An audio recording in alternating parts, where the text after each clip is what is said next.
What is up? Welcome to Hip Hop Talks, where we don't throw subpar, just throw subs. Especially the people that don't. Especially the people that don't give current content. Anyway, click like, share, and subscribe to the page. Make sure you like, share, and subscribe. I promise to be as petty as I've ever been this year, just in a more effective and maniacal and silent murderous type of fashion. AG Shawn, what's up? How you doing? I know Shawn, you just telling me you just touched down. How you feeling? Jet lagging, but I'm drinking a little bit of turmeric and some coffee. I'll be good.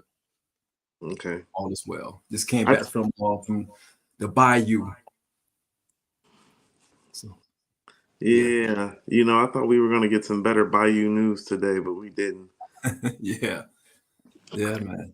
We got put on pause for real, but that's neither here nor there. So let's go ahead and jump right into it, fellas. Get Rich or Die Trying celebrating its 22nd anniversary, February 6th, 2003. So my question to you, gentlemen, as we celebrate this classic, is Get Rich or Die Trying a top 10 rap album all time? Is it top 10? And if it's not top 10, where do you have it? Or you could just give me, and you can give me a range of where you have it. Like, no, it's not top 10, but I have it 15, 20. AG, what do you say? I'm going to say not top 10, but the impact of that record was palpable at the time, and it was undeniable. And it was just so many bangers on there. That I've never really even thought about that, Coop, but just off the top of my head, I think anything lower than 30 would be kind of crazy. So I'm going to say it might fall in around top 25. Top 25? Yeah. Okay. Shawn, what do you think? Where do you have Get Rich or Die Trying all time? Man, I listened to it this week, Coop, just to kind of go back in time for a little while. And man, that's an amazing album. I think it fluctuates for me over time. I think there was one point where I had it as a top 25 album, but then I started thinking about how it was aging, and it's like it ages differently for me. Because I remember when it came out, I was in war mode. We were just fighting a war in Iraq. You know what I'm saying? This is 2000, or 2003, and we was in like in the thick of things, and it was very aggressive music at that time. And my aggression was different at that time as well. But when I listened to it this week, it was different, man. It hit me different. You want to know what? I think, Shawn, you make actually a very poignant point when you state the state that the country was in at the time that some of the hip hop music was coming out, because that was probably that era, that time was probably the most tenuous time we've had in the 2000s as far as rap, and maybe it was just reflective of our overall climate as well. So that's a very astute observation. Yeah, it was a different time, man, and because of the aggression, I was telling AG, I said, man, listening to it now, you can hear a lot of pain in 50. He was going through a lot of stuff at that time. I think he was still mad at a lot of people. Very mad. Very mad. He's mad at a lot of people still. Very bitter at that time. But some of the best music came out of it. So to answer your question, I don't know if I have any of my top 25 albums. I probably got it like in that top 40 though. Top 40? I mean, so if I can, if I may, I think Shawn, you made another good point. When I go back and listen to it, it doesn't hit me as hard as it used to hit me. I'm not gonna lie. Even though I understand the gravity of the bangers, it doesn't hit me as hard as it used to. So I think some of it was just the mode and the time and for the era. But when I look at the impact of the album, I mean, as far as impact though, I mean, it might be top 5 in terms of its impact though. And so I think because of the impact being so large, just think about it. I mean, not being funny, this is essentially the first black rapper to sell a legit 10 million. You know what I'm saying? Right. Yeah. And he didn't do it like he did it the fast way, the ski mask way. You know what I'm saying?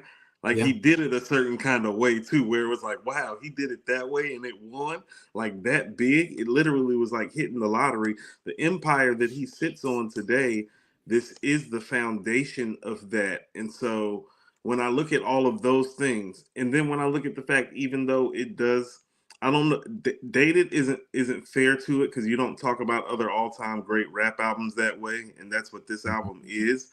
It is still the best hook performance all time that I've heard. And so about all of those things, oh shit, sorry.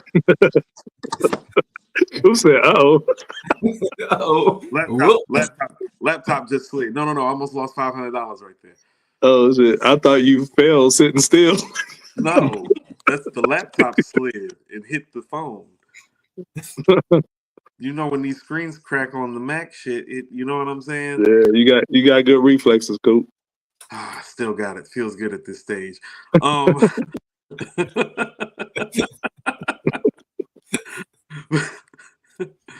to finish up my point, the thing about it is that all of those things are so hard to deny. Like it is one of those things where, to quote Shawn, there's so many quantifiable facts about the album that make it great that it's hard for me to keep it out of the top 20, guys. It is. It really is. That's what I want to ask y'all, because you bring up an interesting point, because I don't think it's off to say it's top 5 impact all time, right?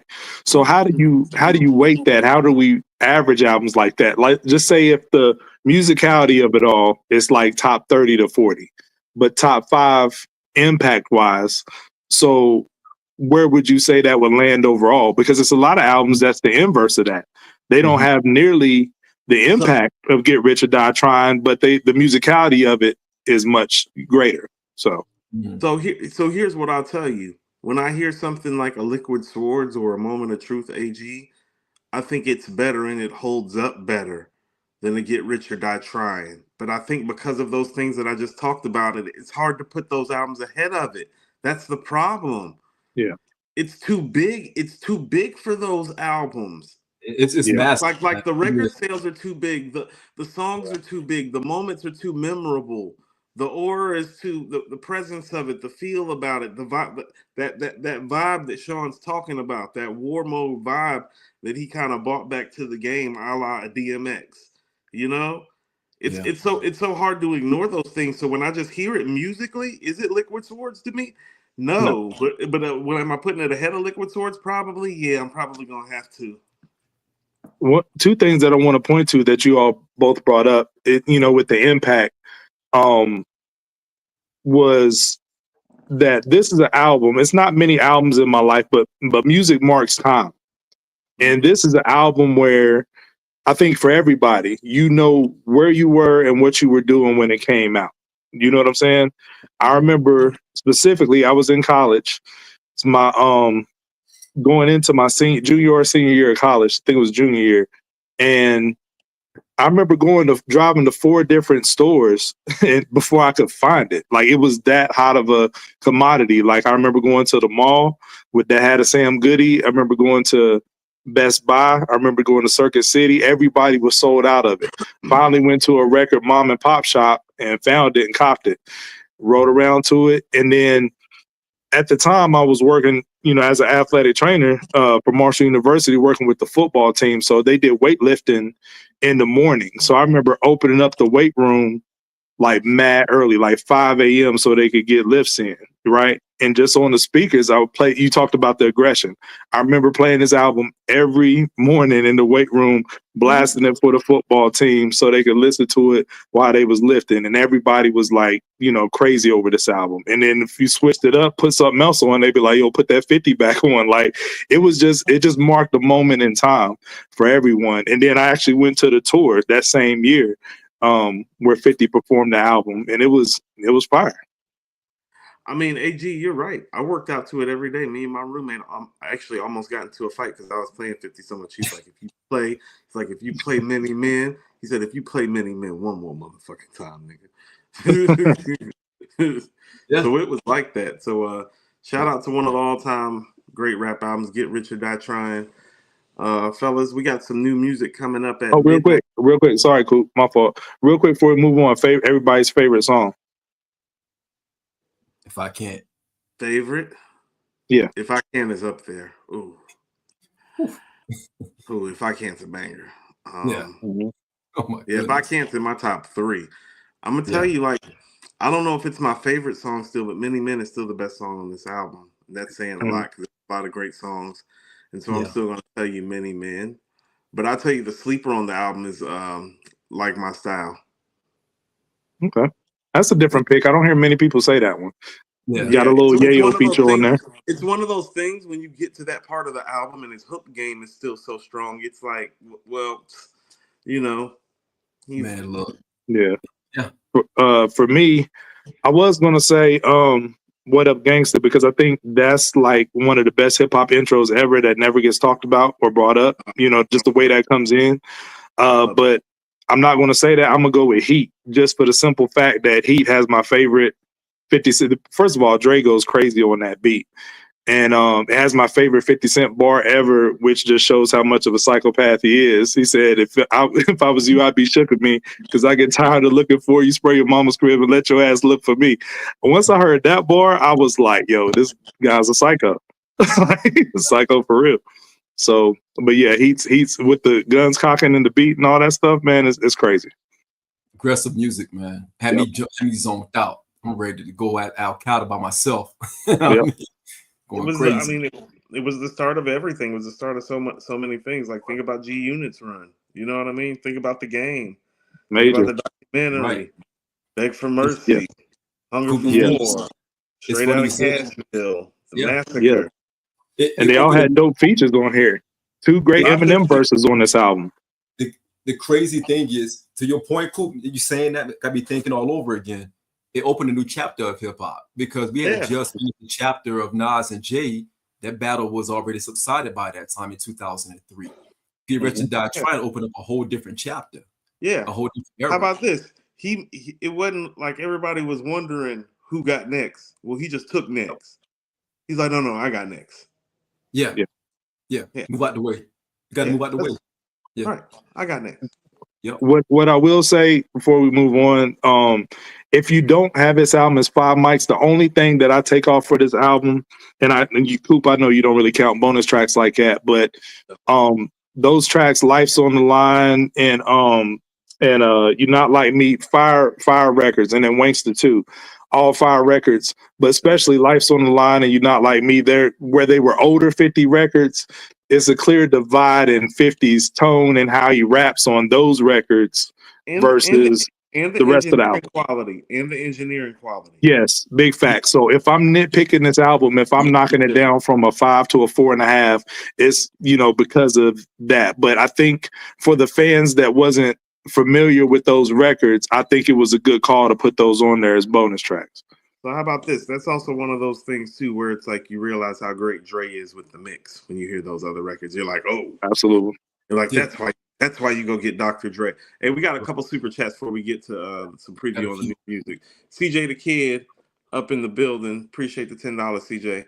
Can't wait to hear Coop's breakdown on how the industry is rigged against Drake after what happened at the Grammys. Who said I was going to say that? His breakdowns are legendary. They are. Thank you. I remember you hitting at this last November. I did. Thank you again. I was, CJ, actually about to say, well, I said this last year. Niggas, good night. But since you said it for me, CJ, I'll actually have to come up with some new material by the time we get to that portion of the show. Thank you for stealing all my materials. At least you paid $10 to do it, unlike other people who are bigger than me, making much more money than me doing this. CJ the Kid with a $2 super chat once again. Also, Coop, hope everything is okay since the last pod. Things are what they are, CJ, but I appreciate you checking up on me. What else we got? CJ got another one. He kicked off this early today. Yo, shout out to CJ. Yo, throw that up there. TDE looking like Death Row at the 95 Source Awards. No, they do. CJ, shh. Dot says and Doechii win awards, and then after Doechii puts another record on Daylight violates Joey, CJ Flying Conductor and NYC with Absol. Come on, East Coast. I don't know. Talk to your folks. I'm in Atlanta. He's like, Georgia. fight back. Talk to your folks. I'm in Atlanta, Georgia. We're fine down here. Everything's okay. Everything's okay with us down here. CJ the Kid. Also, RIP. Yeah. RIP Irv. 50 is pretty savage, but if you know, you know. Yeah, we'll talk about that briefly, CJ. Give us a little time. We're gonna marinate. CJ, stop stealing all the material, brother. Esquire with the $5 holla. What's good, fellas? Hope all is well. Random. Do you watch women's hoops? I do. Juju Watkins, Hannah Hidalgo, Olivia Mills, and a few others equal must-see TV. I concur. And I think Juju is potentially like a Chamika Holdsclaw, Cheryl Swoops, Diana Taurasi, like level type of Maya Moore type of like Cheryl Miller type of player. Yeah, like she the deal. Yeah. I agree. Where are we going next? TJ, $4.99. Appreciate you. Peace, fellas. Thoughts and prayers to Irv family. One of my favorite Murder Inc. songs is The Pledge featuring Nas. I think they got about 10, 15 bangers I put ahead of that, but I hear what you're saying. Don't be like that. Yeah, you do kind of look like John from the video. I ain't gonna hold you. Don't do that either. Don't encourage me. Okay, fellas, so we got some new music coming up. Unfortunately, Leangelo has gotten Lil Wayne to do the remix to Tweaker. What are your expectations? Yeah, that's right. What are your expectations? Because wouldn't you agree that along with J. Cole, that Lil Wayne has been the best feature artist of the 2020s? And Method Man. Man. Yeah. No. Put Meth in there too. That's fair. Mm-hmm. So, what do you think? You think he's about to add to this song? Is this about to be a great Wayne verse? Are we about to be disappointed in Wayne? Is this just still a throwaway? Tell me what your expectations are, guys, and tell me quickly so we can talk about something that I actually give a shit about. I don't have any expectations. That's my take. Okay. Well, Wayne be tweaking a lot of times, so it should be a layup. So his verse probably gonna be fire. Those are bars. AG. You want to know what? I don't really think there's anything else to say. Shawn, do you got something? No, I don't. I don't. I'd like AG. I'd like to thank you for making two guys who like to talk shut up. We'll just move to the next thing. Larry June, The Alchemist, and 2 Chainz have a project getting released at midnight, guys. What are our expectations for this project? I'm looking forward to it. I want to hear the name of it. What's the name of it? What's this shit called? Life is beautiful. Life is beautiful. They gotta do better than that. Gotta do better than that. That's the title. That's the title. The title. It's by Alchemist. Life is beautiful. Life is beautiful. That's the name of it. Yeah. That is not what I want to hear pimps talking like. Yeah. And that's what it's going to be. It's going to be on some really pimp talk. That's what it's going to be. And I'm looking forward to it. Me too. I'm looking forward to Chainz more than anything, man. Me too. There better be a lot of hoes on the stroll on this album. Talking about Life is beautiful. Like Chainz over Alchemist, man. Chainz is what you just mentioned. Feature artist. Chainz is one of my favorite feature artists of all time. His feature run, like in the late 2010s, is like pretty epic. You know what I'm saying? Killing everything. He was killing everybody on those features. Yeah. No one was safe. Yeah. So I'm excited to hear what and I think that's a good pairing. Him and Larry June, and I'm interested to see what it sounds like. But I'm more excited. Alchemist is my guy. I mess with Larry June, but I'm more excited for Chainz than anything. Yeah, it's like Shaft meets Superfly. Can't wait. Yeah. I can't wait. Yeah, so excited. Yeah, and that and to that point, real quick. Chainz I think is a better artist as a feature or collabing with somebody else. Like I really don't tap into Chainz music for his solo stuff, but when he's paired with somebody else, like he just shines, man. I think he does suffer from some of the same stuff that Method Man and Jadakiss suffer from the perspective that it's like, well, is the album whack? It's like, no, I didn't say the album was whack. It's just not as classic as I would like it to be for what I've heard from the artists when I hear them featuring on other people's stuff. He does kind of fall into that category. In a lot of ways, he is the Southern Method Man that way. Because he doesn't have the catalog of a Jeezy or a T.I. Right. Yeah. Yeah. I can see that. Or a Ross. Definitely not Wayne. Speaking of which, Shawn, how did you take that when Ross beat him pretty bad in the verses while like getting a massage? Like, I didn't like that match. That was a bad matchup anyhow. You don't put I Ross. agree. That was terrible. That was terrible. Give me Ross and T.I. probably. That's better. Don't give me Ross and Chains. No. It's See, I not think fair. T.I. can beat Ross like strategically if he puts it together properly. Absolutely. I would like to see Ross and Jeezy. That would be a good one. That'd be a real good one. The only problem with that is that, Jeezy may have lived the actual life more, but this isn't the actuality of the life. This is sometimes about who picks the better beat, who rides the beat better. And so some of Jeezy's best stuff is in trouble against Ross's best stuff because Right. the beats Ross picks, it's a little bit better. And the flow sometimes, it's better. And so it's put Jeezy in a hard place, even though it's some of his best stuff. Like, like when Jeezy plays Put On, it's like, oh no, Ross got records to beat that. You know what I'm saying? A lot of Southern artists don't have records that can beat Put On with Ye Down Here. Ross can. And I think Gucci gave Ross, I gave Jeezy a run for his money. I'm not going front. I don't think it was a blowout. It shouldn't have been that close. It shouldn't have been that close. It shouldn't have been that close. It shouldn't have been that close at all.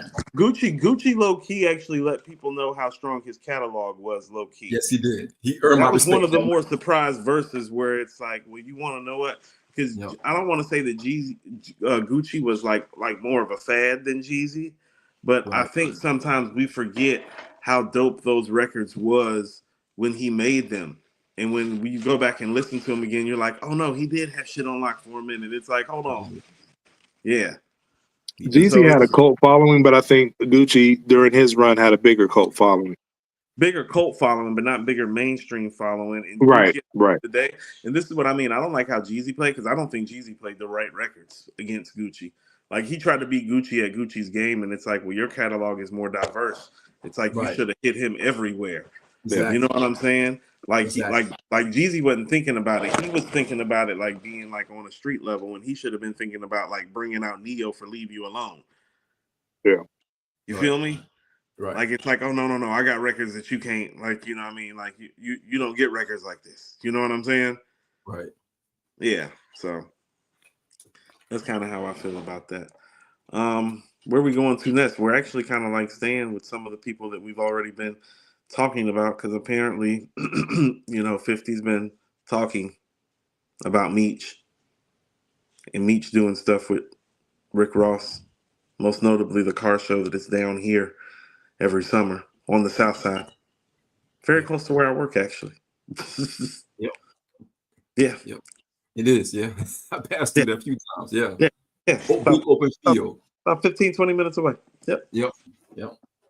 So, fellas, Meech has responded by calling 50 an internet gangster. Yeah, this is going to get ugly. Well, hold on. Well, now, see, the problem apparently, according to sources, is that there's a person named like Tame Cousins who is a co-producer on BMF or Power, one of 50's shows that used to have ties to Meech that apparently has information that has been shared with 50. And so 50 has been walking around saying potentially that Meech is actually a snitch based on the things that this Cousins person may have shared. Now, with all of that being said, what do you gentlemen have to say?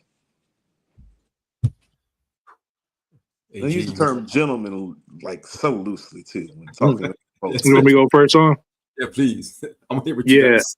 I think this could get real messy real fast, man. It's 50 threatening to cancel the second season and not the second season, but the next upcoming season of BMF and leaking out the text messages between, him and Big Meech's son, which is 50's petty is unmatched, man. His level of messy is like crazy. So I don't know where this is going to go, but I mean, it's kind of interesting from both angles because if I had to pick Rick Ross's biggest record, his biggest record is BMF.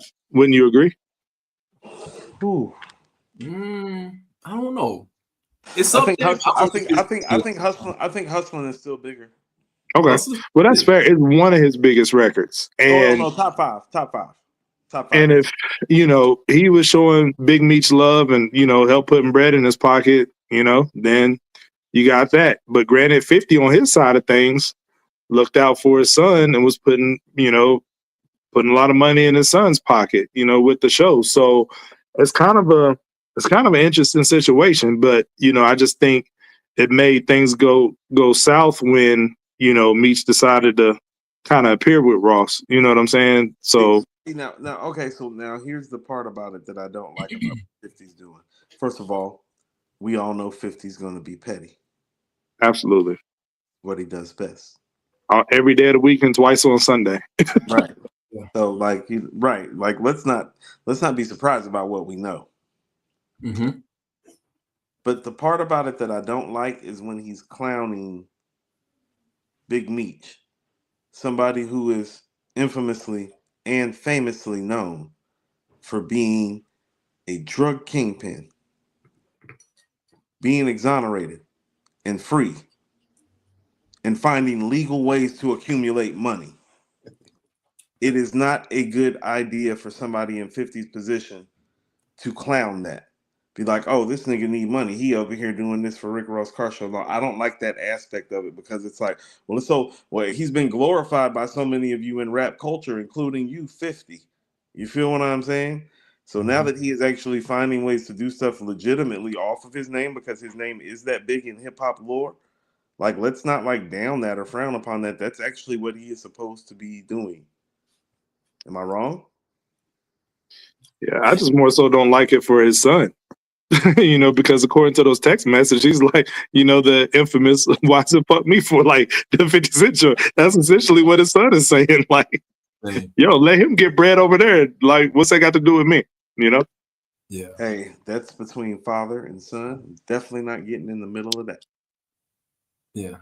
I don't know, man. I'm torn by it because 50 is big on loyalty. He's like, you staying close to that guy, and I got issues with him. I got issues with you now because Look at his own son, how he handled that situation. Right. And Right. and there's like some Jeezy floating around in all of this too, because a lot of people's eyebrows were raised, just because even though Ross and Jeezy have squashed it, it was kind of like, oh, why ain't we seeing Meech with Jeezy, but we seeing them with Ross and seeing them with 50. Right. And I think, Coop, that's the thing because the way 50 is looking at it like, yo, I put money in your family's pocket while you was locked up. While you was locked up. Right. And Ross wasn't absolutely doing how it. he looks at it. Right. Ross wasn't doing this. All he was doing is shouting you out and putting your name in songs and, talking about affiliation. So no one was really doing that but Fifth. He was putting together a legacy show for this guy, and you get out and you stand close to a person that been disrespectful to me for all these years. I might feel away. Yeah. One of my favorite Jay-Z lines, AG, it comes off the Blueprint when Jay says, "What you eat don't make me shit." Mm-hmm. Yeah. And so respectfully, even though I understand where 50 is coming from, that's one of those things where personally, I might stop getting down with you about that. Yeah. But business-wise, I understand for somebody that used to live a life of crime, that is now up here getting money organized and legally. Well, those avenues are different. It's just like these rappers with a lot of these beefs. Like, I'll never forget when Pusha T was like, oh no, I was just on the elevator with Drake. It's like, did y'all say anything to each other? He's like, no. He's like, didn't no fight or nothing. He's like, no, dude. He's like, this rap. Like, you know what I'm saying? Like, Oh, I didn't know that happened. Yeah. They was on the elevator together. That's wild. Yeah, they be at the same places at the same. It'd be hard to avoid each other. A lot of this stuff don't be real, guys. It really do be for entertainment. That's what it's supposed to be. It's just like when Ray was sitting down with Joe Rogan, and he's like, when Martin Scorsese writes it, everybody loves it. When we write it, it's like we're fabricating violence. Right. You know what I'm saying? So it's like a lot of that is in play when it comes to rap. And so when those avenues get open for somebody, to make money. It's like, well, if Ross is offering him an avenue to legitimately make money, he should take that avenue. And 50 should be okay with him taking that avenue from him and from 50. Like, there should be plenty of ways for Meech to get paid for everybody else that has shouted his name so much. He should be making money with Jeezy, Ross, 50, all at the same time, and it shouldn't be a problem because other people have been doing it right in front of y'all's faces for years and it hadn't been a problem. Somebody like Puff been doing it with y'all. Why is it okay for Puff to get money with all these niggas and look at the type of trouble Puff in, but it ain't okay for Meech? You feel what I'm saying? Yeah. It's crazy. Politics, man. I don't know.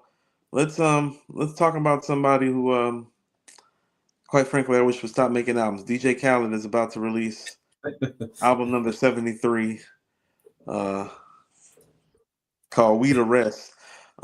We Need a Rest. Is what the album is called. No, it's called Alarm of God. Now, there's been a lot of talk that that Drake is not going to be on a Khaled album. Those are lies, guys. Those are lies. There can't be a Khaled album without a Drake feature. Don't people understand that? That's how this whole that's how this music business works. You see, Khaled is he kind of dropped the hints that he wasn't on it, man. He tweeted out, or maybe it was IG. He said, I guess he's talking about Drake Bell. He's not talking about me. So ain't nobody believing that. I believe that when I see it. Drake is gonna be on this album. my assumption is he's on all 96 of Khaled's albums. He is. My assumption is that Khaled has had, because I think Khaled has possession of these songs, or else he wouldn't have put them in his blockbuster / Transformers movie promo. Like, he got the whole Transformers saga cast in there doing explosions and shit. Like, he was wilding on there. But anyway, I don't think he announces that in the promo if he doesn't have them. But I think from Drake's perspective, he's basically saying he's not going to clear those records because those records might have been, recorded earlier. And then, nowadays, anything Drake, whatever he puts out is going to go, people are going to go through it with a fine tooth comb to dissect whatever, see if it has anything to do with Kendrick or what have you.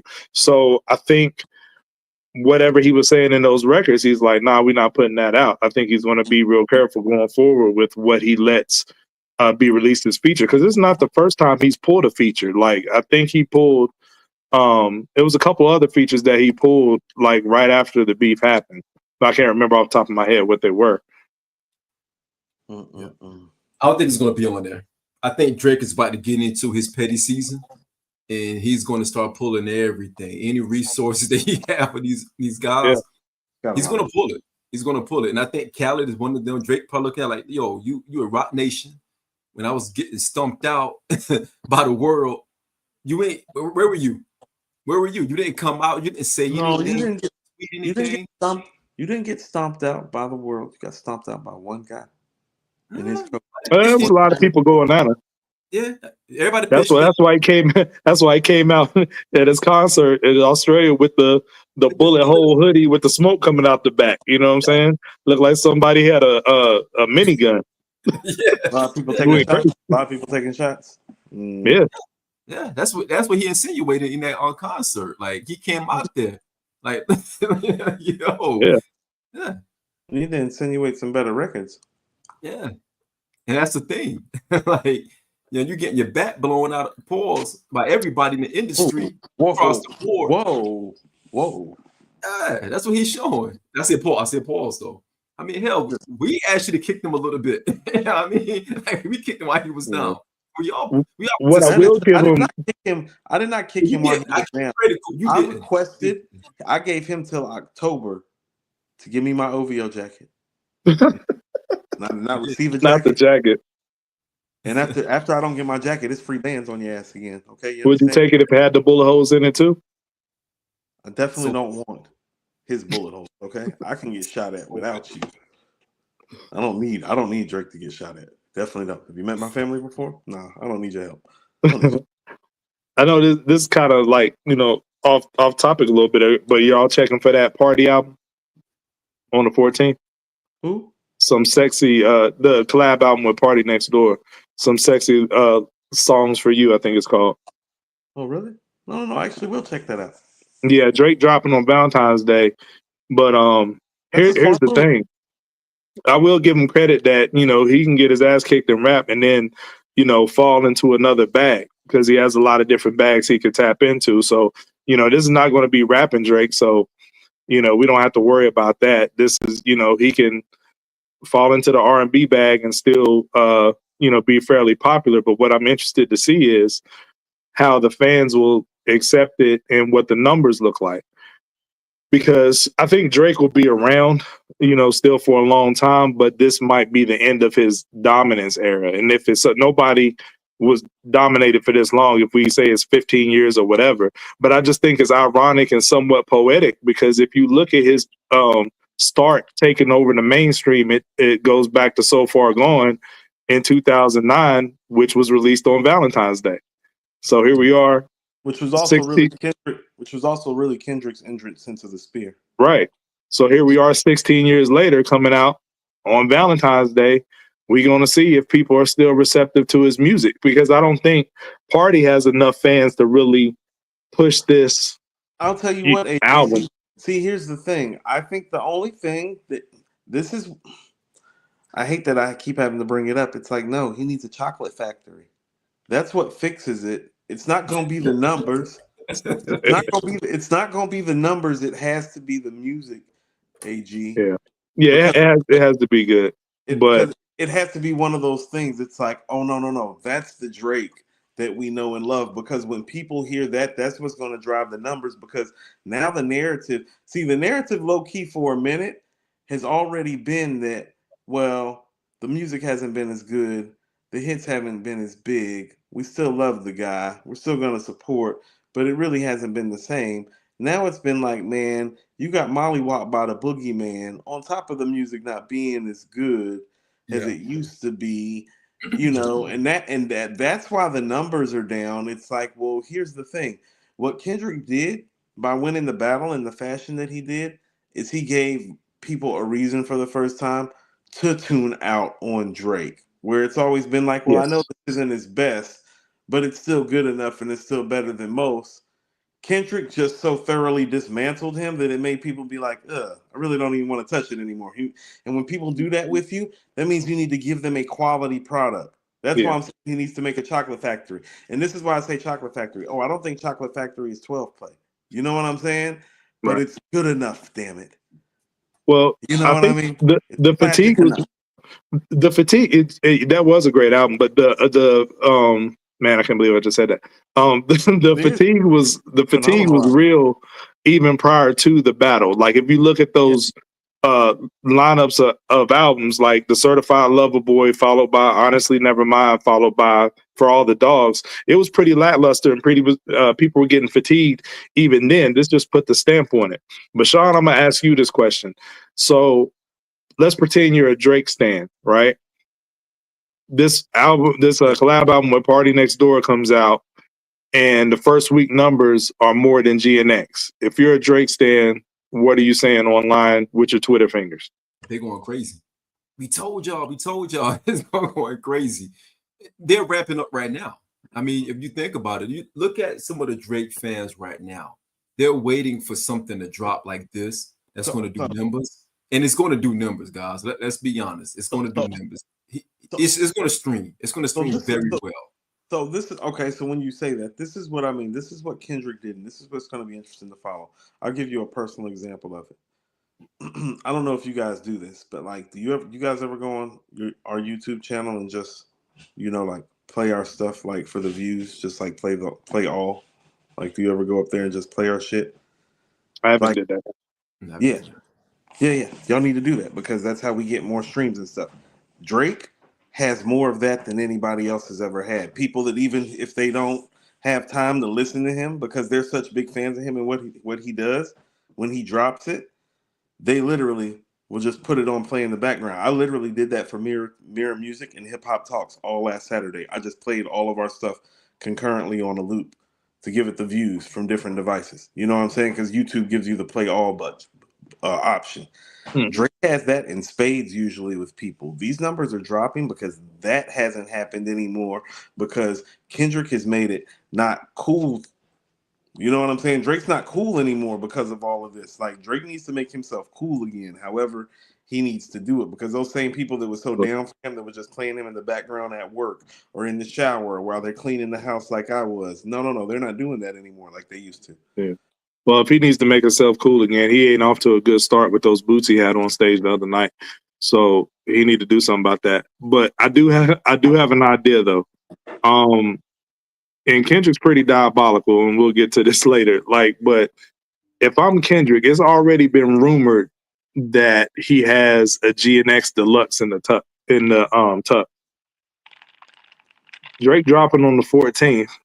Kendrick performing on the Super Bowl this coming Sunday. I'm letting the GNX Deluxe go on the same day as Drake for it to go head to head. And I think it would be similar to a Meet the Grams type of situation, right? The thing about Meet the Grams, it didn't have to be better than Family Matters. It just had to be good enough to step on it and take away all the steam that Family Matters had, take the wind out of its sails. So if he drops GNX with about 3 to 5 more songs, and those songs are, pretty damn good, some slappers or whatever, then that'll take a lot out from Drake. I think you should go ahead and drop it, Kendrick. So, AG, let me give you some appropriate rebuttal to that. If Drake's team doesn't recognize that and isn't making sure that this project is a quality, like you have to, Shawn, you know about this from the military, you have to prepare yourself for impact. That's what I'm talking about, the quality of the record. He needs to make an album that can withstand all of these things and people still be like here's how the talk needs to be. The Drake album needs to be good enough that what you talk about happens, AG, and people need to be able to be like, man, that little extra 3 to 5 piece Kendrick gave us, oh, it ain't hitting like this new Drake is. Like that petty move didn't work.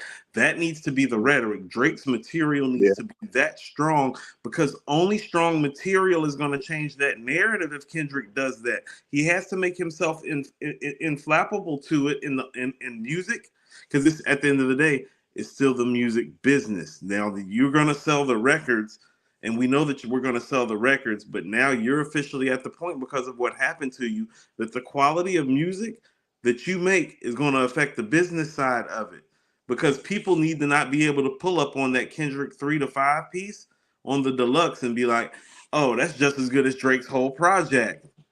If that happens, it could happen. Because if that happens, oh, we about to have a big problem for him. It could happen because he has the people's ear, and that's what I'm saying. Family Matters from top to bottom was strong, but Meet the Grams was just strong enough. But I don't think it is better. It was just strong enough to.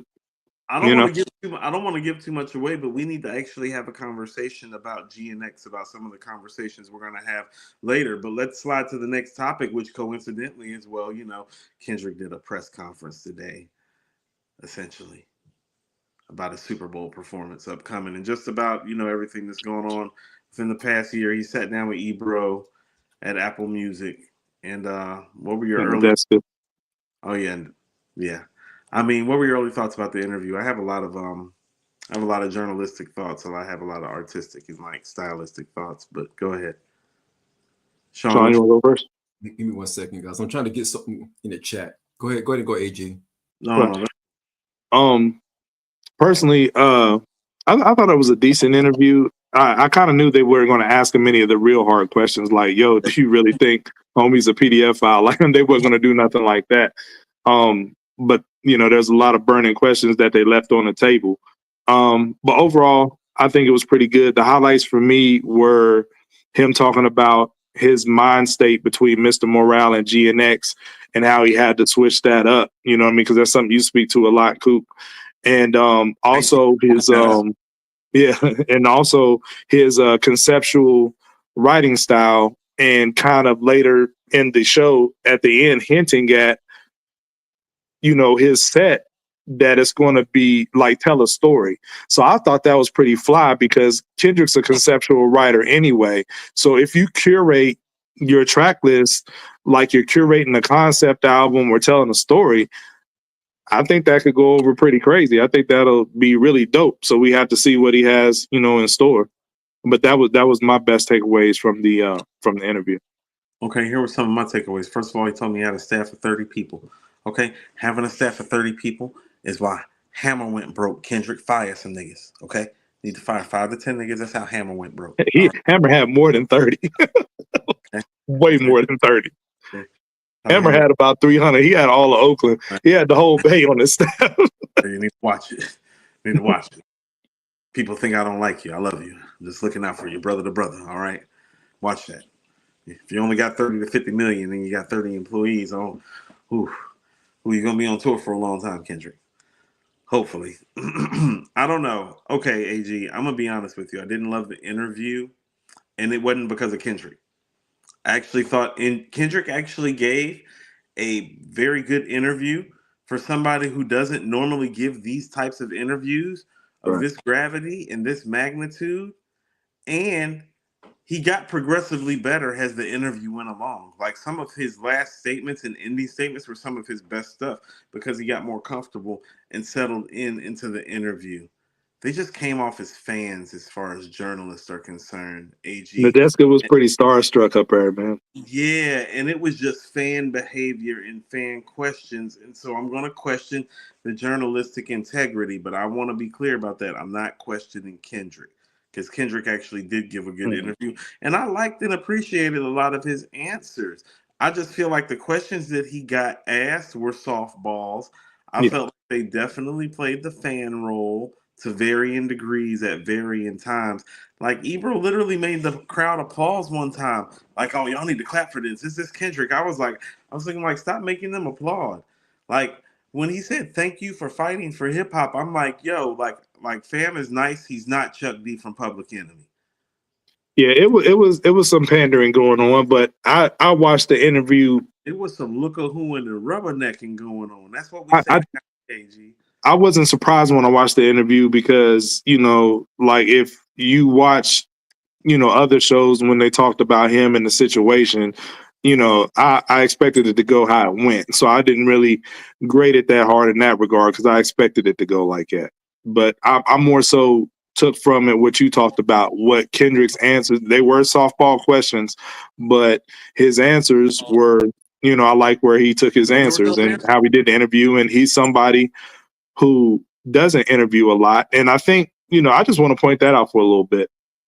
A lot of these artists in the social media age where your fandom and your stan base or fan base does the promotion for you, they don't have to get out here and do interviews and speak their piece or whatever. They can maintain an aura of just mysteriousness or whatever, have this mystique around them because they don't talk to a lot of people. In the era we came up in, when people were working their albums or whatever, they were hitting every radio station, MTV, BET, doing interviews or whatever.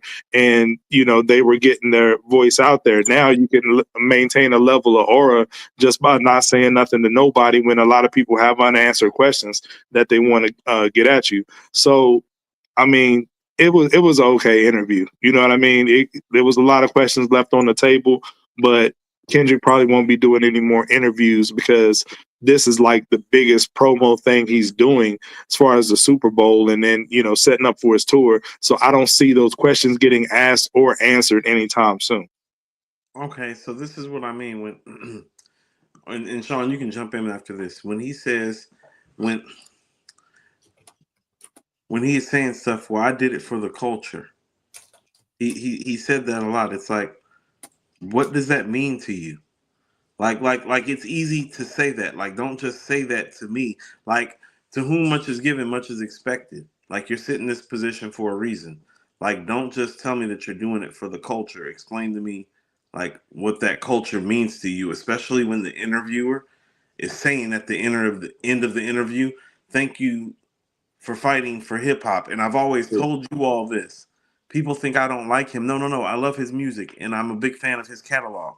I actually went and listened to Good Kid, Mad City earlier this week. I might have to put it up higher on my list. Like listening to it, like the way that it's holding up is phenomenal. Like, and when I mean putting it higher up on my list, I mean ahead of My Beautiful Dark Twisted Fantasy, because it's the only album from its era that I have it ahead of, actually. And I was thinking, oh no, that might be a tie, or it might be Kendrick, because it's like that. But we really still don't know what it is that he represents culturally for this speech. You do? I do. I think you missed the nuance that was right in your face, Coop. this whole battle has been marketed from a standpoint like Kendrick is our cultural representative. Drake is not of the culture. What when you're saying he's a cultural representative, that's what I'm saying. Like, what does that mean for him? Everything that's to represent the purity of hip hop. He played the angle himself, He doesn't which was represent that. genius. He uses the word bitch more than Ice Cube. That's what I'm saying. But we're talking about there's a perception and there's reality. It's how the fans perceive it. So I'm talking about the reality. I'm not talking about the perception. The reality is But he played the angle. He played the angle to perfection, though. Remember, and you know what I'm saying? This is not me. This is what the culture's feeling. That came out of his mouth. So he automatically put the culture behind him and say, we as a collective whole feel this about you, Drake. And then everybody got on board with that. So that's the undertone when they say, thank you for representing the culture. Thank you for representing hip hop, because you slayed the giant that's out here that's not hip hop. That's the message. I understand that and I respect that, but AG, I didn't miss anything. That's what I'm saying. It's not me that's missing it. It's the journalists that are missing it when they have the opportunities to interview him and ask him deeper questions so that we can actually align the perception and the reality more appropriately. That's what I'm saying. I'm not missing what's in front of me. That's the reason that I'm complaining, and I'm not complaining about him at this point, because they should have asked him to elaborate is what you're saying. That's exactly what I'm saying, because the reason that I don't have answers to my questions isn't because he's not doing his job as an artist. It's because they're not doing their jobs as journalists by unpacking the music appropriately. They're just using generalized statements like, thank you for fighting for hip hop, and letting him use generalized statements like, I did this for the culture. Those are as general statements as an interviewer and interviewee can use, which means this interview is as safe can get, which is how all of his interviews are. It just happens to be a good interview from him because it's coming at a time where we really haven't heard from him on this level in a while. And so it's insightful to hear how his mind works. But from the framework, if we're looking at it like a journalist and we're looking at it like an artist, it's like, well, he didn't unpack anything about his music for us. I do like how he did unpack some of the process about that's GNX. what I like. And by the way, the part that he unpacked about GNX was the stuff that people said that I was crazy for and that I was saying a hater. And all I was saying was what he just said. Is like, no, just make some like West Coast shit though. Like, you know what I'm saying? That's all I was saying at the end of the day. And he was saying, oh, I just got back to dope beats and dope rhymes. I was like, oh, you mean that West Coast shit? Yeah. But you're not held accountable to unpack a lot of stuff if you're charismatic. And we know that with artists. He's not. I think he was charismatic in this interview. Nah, I don't see it that way, guys. Shawn, jump in. Yeah, I don't see it that way, guys. Honestly. I felt like at the end, I felt at the end he was very poignant. It made some very astute things that made me think, but I didn't find him to be charismatic. Jay-Z is charismatic. Yeah, like that's I think Tupac is charismatic. Ice Cube is charismatic. Like he's not charismatic like that, in my opinion. Well, not that level, no. I got to shoot them some bail. Honestly, guys, you're talking about the hottest artist right now on the planet, and you're getting a chance to get in front of him for 30 minutes. You're going to have to be on pins and needles because you don't want to say anything to disrupt that. And I understand what you're saying, Coop, as far as the journalistic integrity, to push the boundaries, but they may want to try to get another opportunity to get in front of this guy at some point.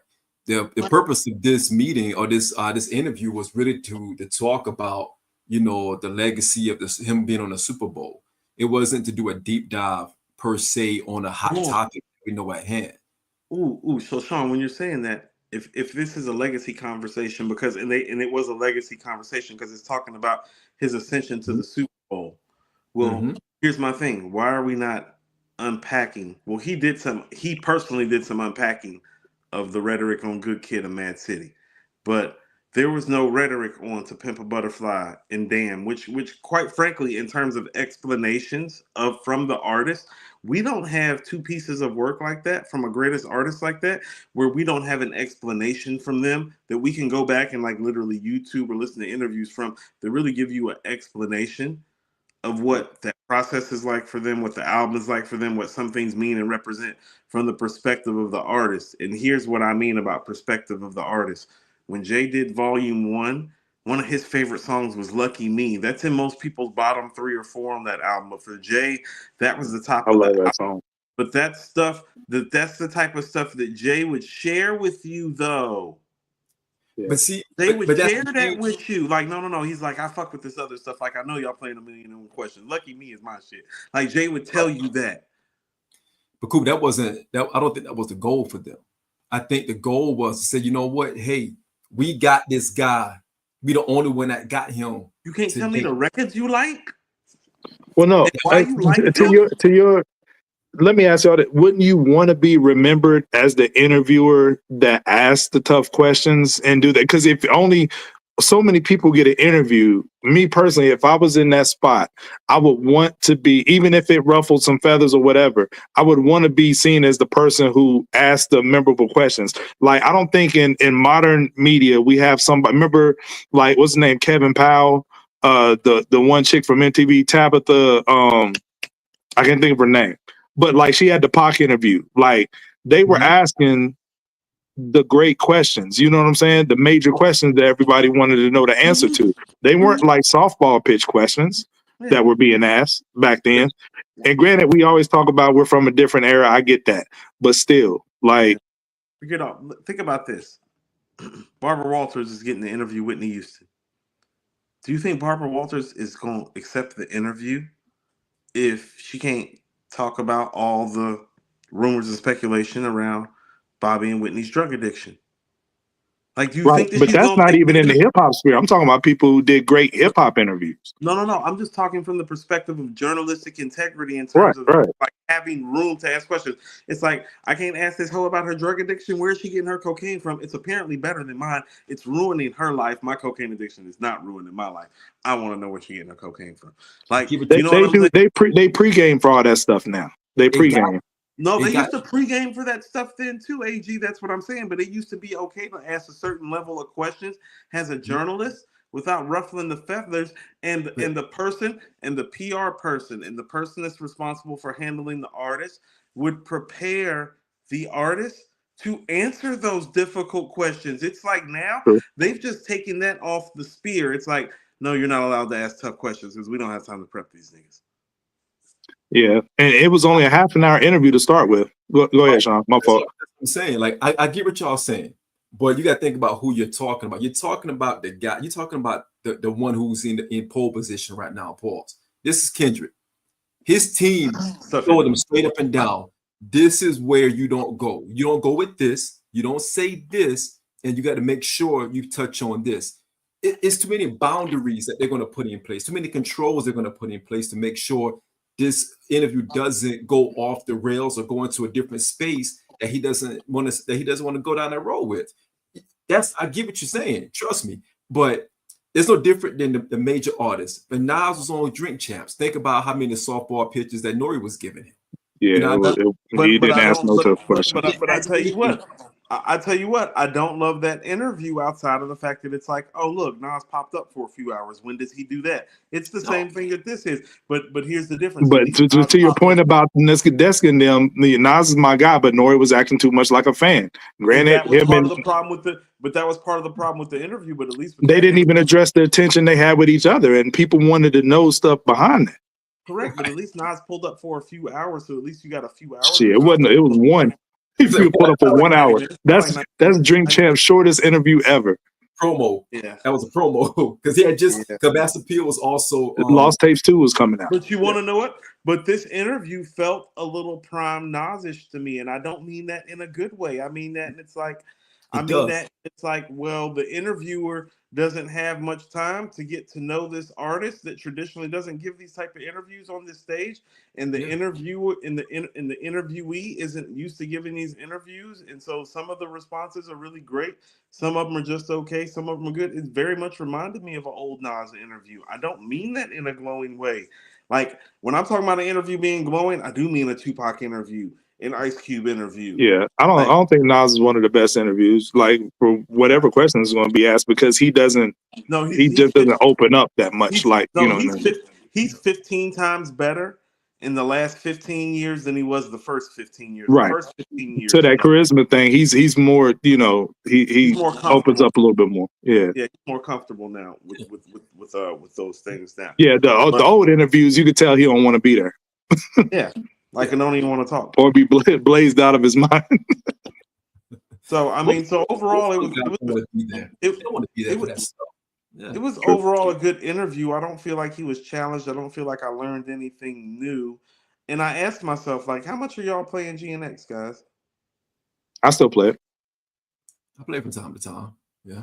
Like how much? Like is it like sitting with you and like really staying with you? Like, man, like this is great. Like, I let the album run. I mean, I still have, you know, certain skips or whatever. Is it better? How about this? Do you think it's better than Damn? No. Or To Pimp a Butterfly? Yes. Yeah. For me, I know To Pimp a Butterfly is more critically acclaimed, but I enjoy this much more. I never put on To Pimp a Butterfly just for enjoyment. If I want to listen to Kendrick. No. I didn't ask you what you enjoyed more. I asked you what was better. No, it's not better. It's not better. But if I'm listening to Kendrick, I'm playing Good Kid, Damn, or this album. That's what I'm listening to. Okay, this has more ride factor because of the West Coast vibes to it than To Pimp a Butterfly. Yeah, but it's not a better album. No, it's not.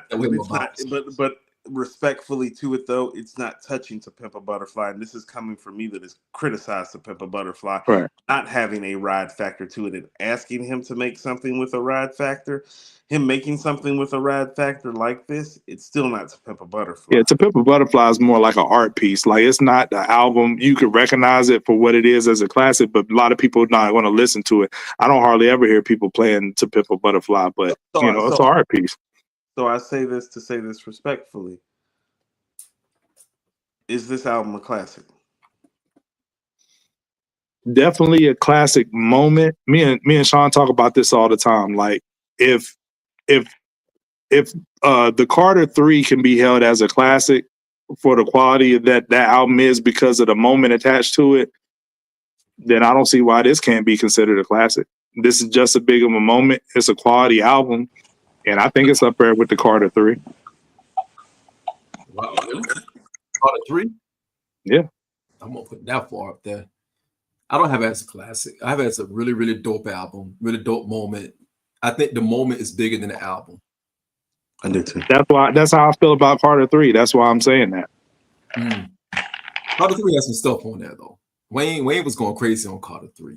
There's some skips on there. There's some skips on there too. Yes. The replay value on the Carter 3 is way better than the replay value on this, in my opinion. It's still too early for me to say that. You know what I'm saying? Because I'm still playing GNX now, and it's not even a year old. And if we get that deluxe, then that might change that too. Like, how about this? Carter 3 was great enough to me that even though I didn't feel like it was better than the Carter 2, even after the first few times that I heard it, I still did play it over and over and over and over. And this album, I did not do that with. That's what I'm saying. I was still playing the Carter 3, like Mr. Carter, Amelie.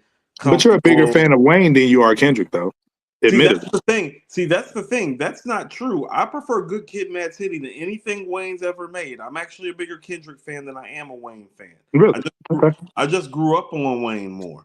But artistically speaking, Kendrick actually does more of the things that I like my artists to do than Wayne. So yeah, I have them next to each other in my all-time rankings. I have Kendrick at 10 and Wayne at 11. My musical preference is going to listen to Kendrick's best over Wayne's best. How about that? I'm with you there. I'm with you on that one. Yeah. So actually, no, I'm more of a Kendrick fan than a Wayne fan. Actually, I just grew up on Wayne, and I am from the South, and so it is different about holding him high. But no, Kendrick, I have them right next to each other too. AG, like Wayne is one of those people that it's hard for me to put Kendrick ahead of Wayne, even though I prefer Kendrick stylistically and artistically and even album wise. Because of the fact, well, no, you don't do mixtapes. You don't do guest appearances. You don't do interviews. Like, you don't do all this other stuff this guy does. Oh, no, you got this guy beat lyrically, content, album. Everything else, Wayne. I think we put a lot of stock in how hard Wayne worked. And, shout out to the homie LT. We had this conversation. it's having the willingness to do the work. The willingness is one thing. Yeah, that's totally different. But shout out to the homie LT. I had this conversation with him the other day. I think it was a time there where Wayne was just putting stuff out, and the quality of the work wasn't matching the quantity at a certain point. Was he putting stuff out, where his people putting stuff out because he was recording at such a vociferous pace? You get what I'm saying? I think some stuff could have just been left on the cutting room floor. Like towards the end of that era. He's the only rapper whose legacy might be hurt by putting out too much material. Right. That's kind of what I'm getting at. You know, fellas, when he was on fire, he was on fire. But we got a lot of super chats, man. Let's get these super chats real quick. No doubt. On that. That's where we going. Can you see it, cool? I got Mad you. Max. Is Mad Max the first one?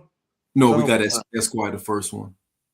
No, I'm sorry. I'm sorry. No, I'm sorry. Hold up. Jermaine Johnson, you got this one?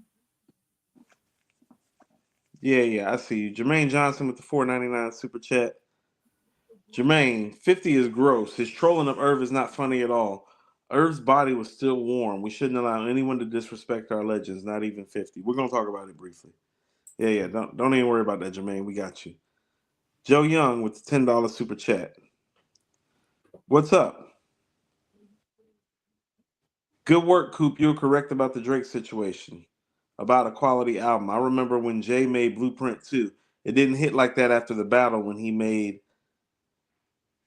Black Album. Oh, Black Album. The album was classic. I'm about to say BA. I was like, what is that? Bachelor's of the Arts? See, I was thinking academically. AG. Like, what's that? It's like, Jay got a BA? I was like, what did he get his BA in? Crack music? Got a BA in crack music? Man? Okay. What's the next super chat? Oh, Mad Max. Thanks, Mad Max. It's Pepper Butterfly trash. GNX trash. His interview was trash. No charisma. He on GNX rapping and biting little P. Talks about damn baby, saying BS like boom bap bing bow. Mad Max. You gotta love Mad Max. Wow. Mad Max is the only person who probably you could say is a bigger Kendrick hater than me, according to like the Absolutely. Because like boy does he hate. Like he does a great job at hating too. Like I want to let you know you are a legendary hater, Mad Max. Yeah, like it's I don't know. Mad Max and Maul is like a photo finish. You are great first at place. You coming in third, Coop. No. Jack, you got the bronze medal. No, first of all, they threw the bronze at you. First of all, Shawn's a big hater. Okay, Shawn's a big hater. Jack is a big hater. Shawn and Jack are big haters. No, See, Jack and Mad Max need to have a hater off to fight Shawn to the death. That's crazy. No, I can't beat Jack. Pause. Jack is a different animal, man. Jack and Mad Max Jack's like a bot. He don't stop. They need to have a hater off because never have two young men talked so loudly about hip hop and known so little at the same damn time. Jack is a good guy. It's ridiculous how little they know. Jack be in the Discord. I want to know, like, do you use talk to text or text literally that fast, man? Because Jack be going crazy, and I'm like, I'm still trying to like rebuttal, like still typing. Look here, Jack versus Mad Max, HipHopTalks. Like we need to do a Twitter Spaces, Jack versus we need to set that up. No, we do not. Jack is like the intro music is gonna play What's Beef. It's Legion. Life After Death.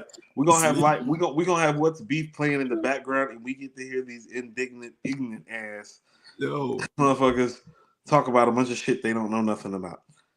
All right, Jack is an institution. You cannot mess with that. Jack needs to be put in an institution. Jack is a legend. Not is a institution. In a institution. The Winter Soldier. That nigga needs 30 days. He needs 30 days. He needs 30 days. He needs to talk to somebody. Shout out to Jack and everybody in our Discord, man. You know what I'm saying? Our Red Non Plus, Epis. He needs to go somewhere where their LB objects are not allowed. Okay. where sharp we got- objects are not allowed. 30 We got days. another super chat. We got another super chat. Cool. My mere thoughts with the $9.99 super chat. My number one critique of Wayne is he can never stick to a subject matter when he rhymes.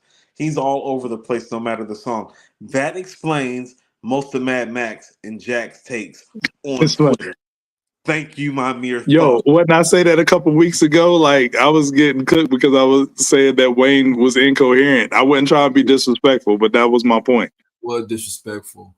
It was not disrespectful. Chief and then with the $2 super chat. Catch y'all on the block tomorrow. Salute. What up, Chief? Oh, catch y'all on the block tomorrow. Where Nah, we going? Chief a good dude. Chief one Yeah, real one, Okay. man. He be in our Okay. Discord. Yeah. Okay. Ooh, You see, we got Jarv in the chat. What up, Jarv? paranoid. Yo, Don't ever Jarv do said, can I Paranoid. show what Jarv just said? He said, it's the network around the corner. Yeah, doing a I ain't gonna say that. I thought it was gonna be good in 2025. Nah, fuck it. Yo, doing a show on Cash Money versus Quickest relapse I ever seen. Yo, doing the Cash Money versus No Limit show in 2025 is wild, though. You got Who you Well, debate. Yo, we got more super chats, man. Hold on. Who is doing debating that? King Who's Abel. doing that? Somebody, hold on. We doing. First My of bad. all, hold on. My bad. We doing. Who doing what? Man, people got to do what they got to do. You know what I mean? You don't mess with nobody. But they doing shows on No Limit and shit. Let's I don't think No Limit doing show on No Limit versus Cash Money. If I'm being honest, but let me chill out. Let's keep the show going. My bad, AG. Let's talk about the Grammys actually getting it right and us still getting it wrong. Who got it wrong? Who got it wrong? Us. As in HipHopTalks? Or No, not us. I I was about to say. Apparently, there are people doing Cash Money, No Limit. All right, man. On a Thursday night. That's so bad, wrong. man. That is nasty work. That is nasty work. Are they really being petty like that? Like, okay, you want to? It's my fault. My bad.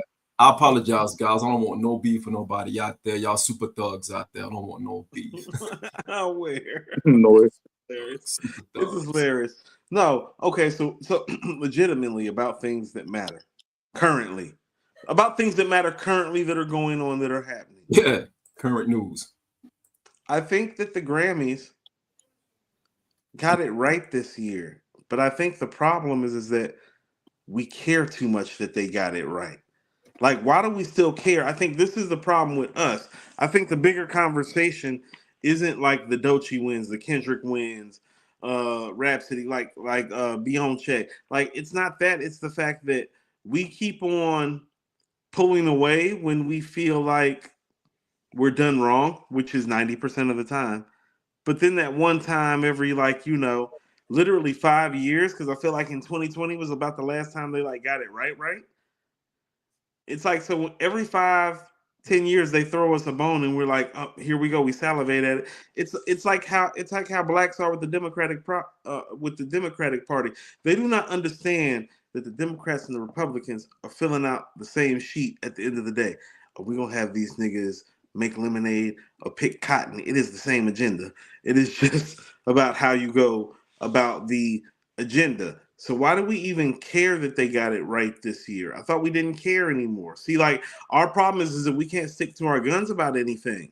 I think that's the bigger problem. I'm finding the Grammys to be a microcosm about some of the issues that we're having within our community sphere, about how we don't create healthy boundaries for ourselves. We say that we done with it, but we don't be done with it.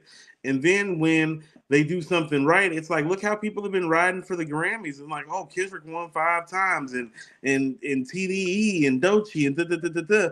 And it is a beautiful thing, but it was fuck the Grammys 2-3 years ago, guys. But it's because it's never truly being done with it. When people say that, it's like we're trying to convince ourselves, or the artist is trying to convince themselves. Like, they're never truly done with it. You know what I'm saying? It's like, after Grammys until you win one, and then you know what I'm saying?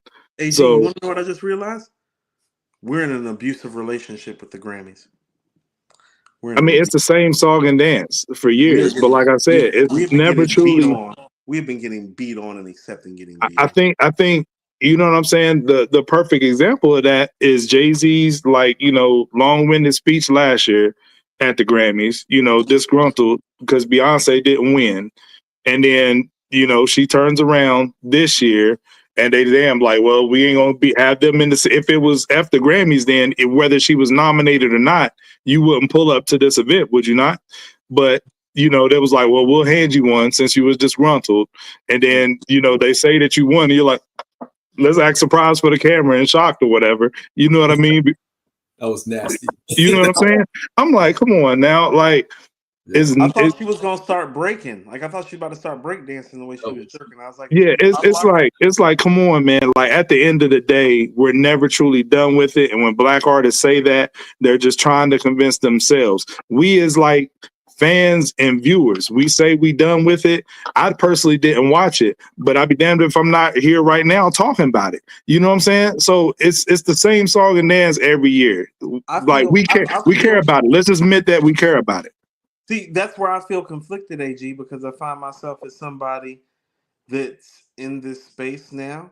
But before I was in this space, AG, I had stopped watching it. And it wasn't about like on some superhero black shit either. It was just about the simple fact that, well, quite frankly, I didn't think they were giving a good show. And it wasn't just as entertaining to me anymore.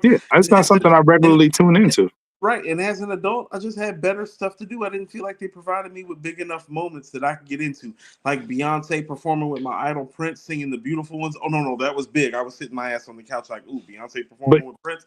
No, that's big. They weren't providing me with those type of moments, so I didn't watch as it grew. It wasn't anything personal for me. I find myself having these conversations because I'm in this podcast world and because I'm a writer and because I write music reviews and like cover music stuff and even go to music events and go to PR events. I find myself in this sphere where the Grammys do matter to a degree. And it's like, well, it didn't matter to me until I got put in this sphere. And well, let me ask you this, right? Both of y'all.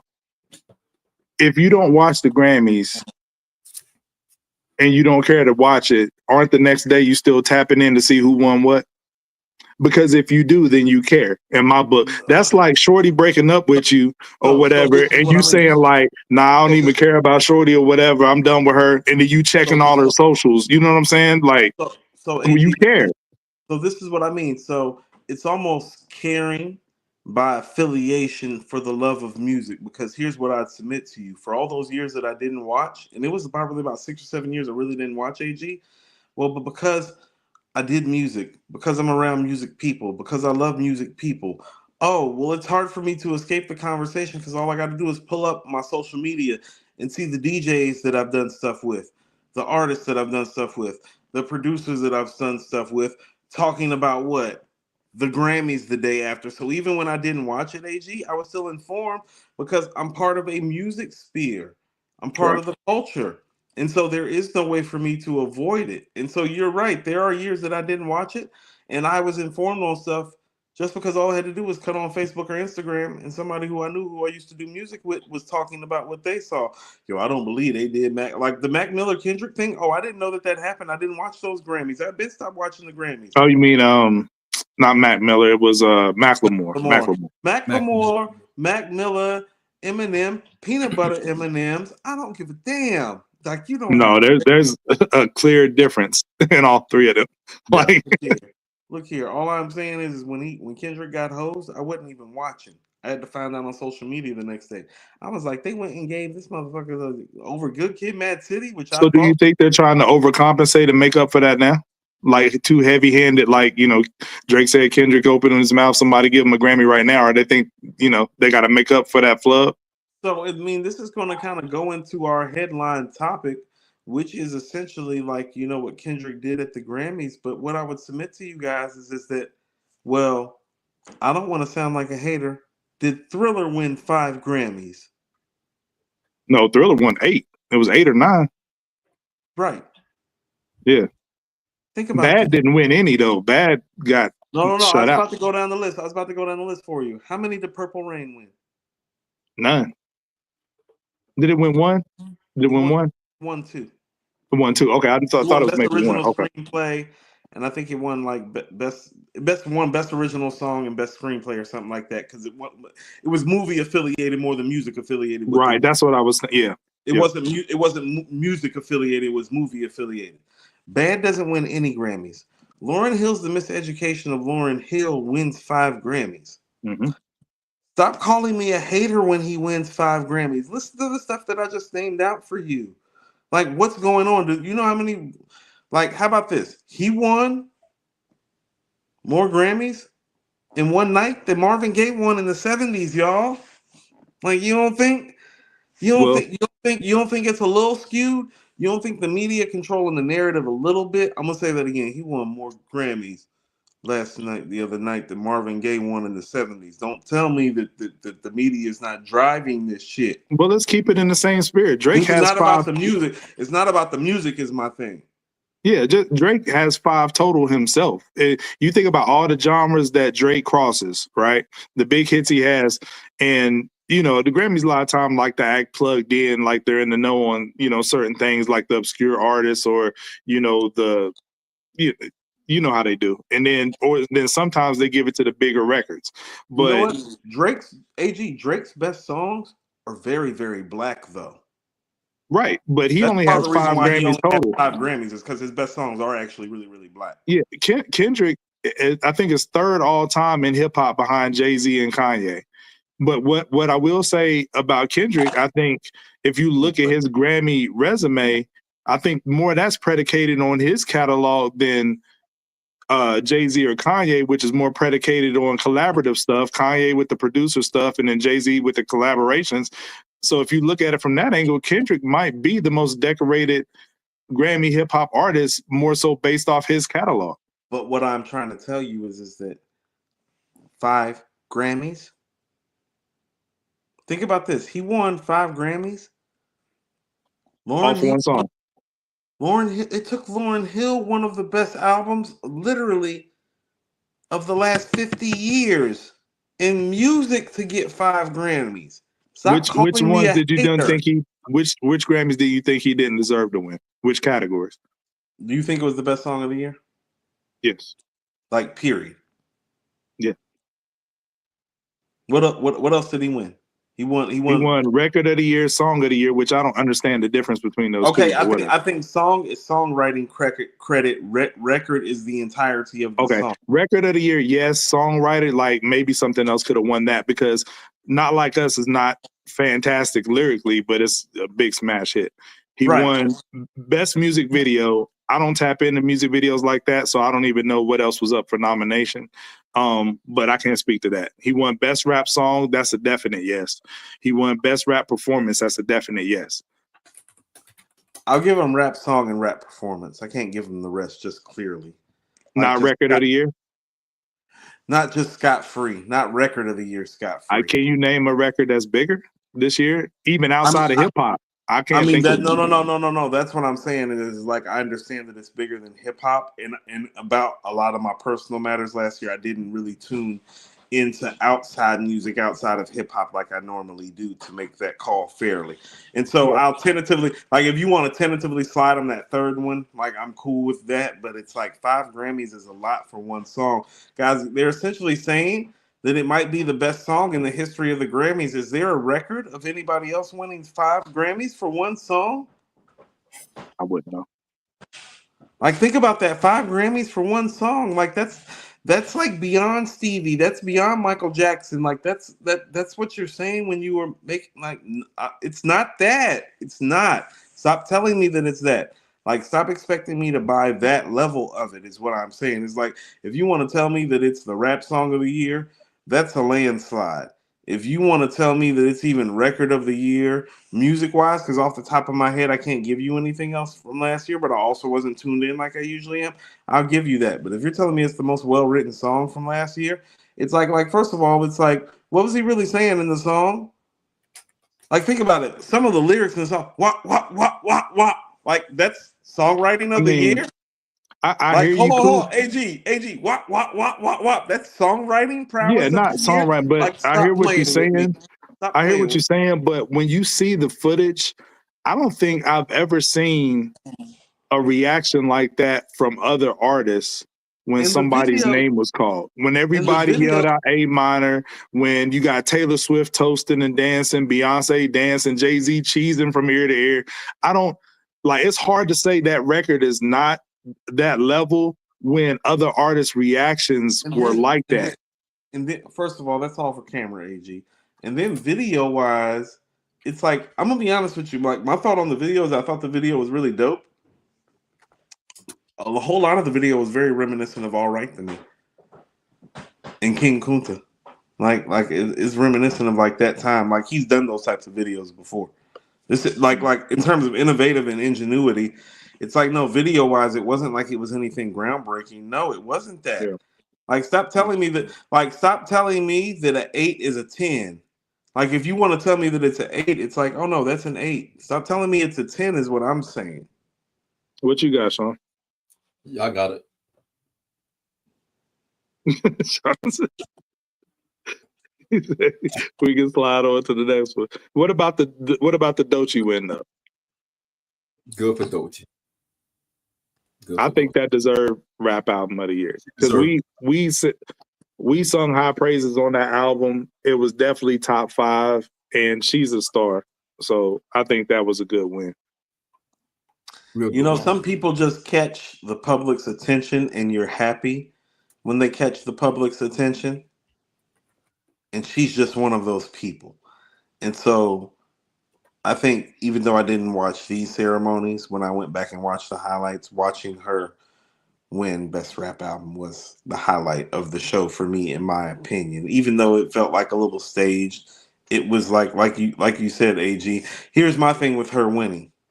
You know, rap is still about rags to riches. And I think last year nobody epitomized that more than her. She literally came, I wouldn't say from nowhere, but made such a quality project that it had people like you and I and Shawn, who I wouldn't say that we're necessarily hip hop purists, but I think we have a traditional hip hop ear, look at somebody like her and be like, oh no, that's some of the best shit I heard this year. That's a top 5 rap album. Like that's hard for somebody like that's hard for a male rapper to do in this sphere today in our demographic. So the fact that a woman did it and then won Grammy Album of the Year, that was the highlight of the evening, in my opinion. And Rhapsody too. That's just as big of a feat because we praised her album too, and then she won for best melodic rap performance. So shout out to Rhapsody on that. I don't even know what that Grammy necessarily means, but shout out to Rhapsody and shout out to Well, we're in the era where melodies carrying rap songs more so than lyrically driven verses. So that's like a fairly new category. You know what I'm saying? So what are they saying when they're saying melodic? That's what I'm saying. Are they saying it's like jazz inspired and influenced contemporary like instrument? What's the definition and criteria by which they are defining the musicality of it? I couldn't tell you that. Yeah. We got to throw the super chats. They just be making shit up is what it sounds like, AG. CJ the Kid, $5. Damn, you guys inherit the beef. As time goes by, an eye for an eye. We in this together, son. Your beef is mine. So long as the sun shines to light up the sky. CJ talking about? I don't know what CJ talking about. I have been playing the Infamous, though. I've been playing the Infamous and Good Kid, Mad City a lot. I might have to boost both of those up. And stuff like QU Hectic is like not a top 5 song on your album. But anyway, CJ the Kid, $2. Coop theories about Dre and Lucci and High Five. No, we're not touching that tonight. We gotta stick to the script, CJ. I might hop in the Discord and we'll talk about that a little bit more. So, what do you think about Kendrick's Canadian tuxedo? He's continuing to troll this man in real time. At some point, you got to be like, all right, enough is enough. Like, if I'm Drake, I'm pulling up somewhere. I don't care. He got to see you at some point. You got to at some point. That's so subtle, man. It's so subtle. That's crazy. I feel like the subs should have been like in effect for Drake. Like he should have never like. I don't know. I'm the type of person. Like, you know, Scarface got this rhyme on the fix. He's like, I got an amazing record, 47-5. And the nigga had to fight me every time that I seen him. You know what I'm saying? Like he's pretty much saying like, oh no, the same dude beat me, but it's like, oh no, I kept on fighting that dude. Yeah. It's like it's just a mentality about how you approach things. So it's like I will tell you this, I love Kendrick's mentality and approach way more than I love Drake's mentality and approach. So it's like I don't know what Drake's management and people have been telling him about how to handle this, but they've been telling him wrong. Yeah. Yeah. Kendrick's just so like nonchalant with it. He'll wear that and let you figure it out and just smiles and accepts his Grammy, don't say nothing to you. Yeah. Esquire with the $5 super chat. Doechie's album was dope, but I personally wouldn't call it album of the year. My opinion aside, Grammy/critics put a premium on artists who make avant-garde music. What does it mean to be avant-garde in today's era where you can literally get it, grab it, and go from anywhere? What does that mean to be avant-garde? Like, because GNX isn't avant-garde. That's just some dope West Coast shit. You feel me? Ain't nothing avant-garde about that album outside of Glory. Well, let's talk about that then, because SZA's album ain't avant-garde. It's Janae. We're going to talk about like if that was up for the Grammys, would it have one? I mean, okay, so like when y'all was talking about playing the album, it's like I'm playing songs off the album, but I'm really not playing the album like that. And so when you're talking about it being album of the year or even rap album of the year, if it was released in this time, it's like, well, I would tell you, like, how is it like be honest with yourself and tell me, like, is it moving like the way other rap albums that tend to win these awards do, or is it about this one song? We keep coming back to this one record, guys, and that's why I was like, never has a rapper this great made a diss record that really belongs in like their top 10, 15 records. And so this record has changed everything. And I'm not, and listen to what I'm saying, I'm not blaming him for this, because really what this record has done is forced us to have different level conversations about what it means to have a diss record that gets this type of notoriety out of it. You feel what I'm saying? Like, it's not totally on him. We just have to address the situation. It's like the closest thing that we have to a rapper having a diss song be this great, going this high on their catalog, would probably be Ice Cube with No Vaseline, and I still don't know if No Vaseline is one of Kendrick's 10 best records. You could argue this is one of his 10 best records, couldn't you, Shawn? It's up there. It's up there. It's up there. Yeah. That's what I mean. When we first heard the record, I went and told you, I said, this shit's a banger. Yeah, it's a whole vibe. It's a vibe. It has everything. It checks all the boxes for a dominant song. I personally wouldn't call it a classical song. I call it a dominant song. I just don't see it. I don't see it other than that. I really don't. I just don't. When you say dominant song, give me an example of something else that you would consider to be a dominant song. When I think about a dominant song, but it's not really truly a classic, it's a song that just, it come at the right time. It hit you at the right position, the right timeline. This song hit you at the right time. So it's dominating the timeline. It's dominating everything that's around it. Now, will it hold up later on this year? Maybe, maybe not. It's just people right now. We're in like hold on. Do you think when you were saying that, I thought of a Millie by Lil Wayne? Is that what you mean by a dominant rap song? Very dominant rap song, because the time that it came out, it just captured everything. It captured everything. Right. It has so much momentum behind it. Right. Nothing can stop it. Because I love a Millie, but it's not even one of my 2 or 3 favorite rap songs on that album, and that's not my favorite Wayne album. But that's his moment, though. That was the moment. Everything was behind it. So much momentum was behind a Millie. He messed around and sold 1 million records in 1 week. A Millie. All of that was going on at the same time, and everything was just moving like a freight train. That's what this song right here is. You got 5 Grammys off of one song, like you keep saying. It's a freight train that continue to move forward. Everything getting in front of is crushing everything. It's a big moment. It got so much momentum. 5 Grammys off of one song.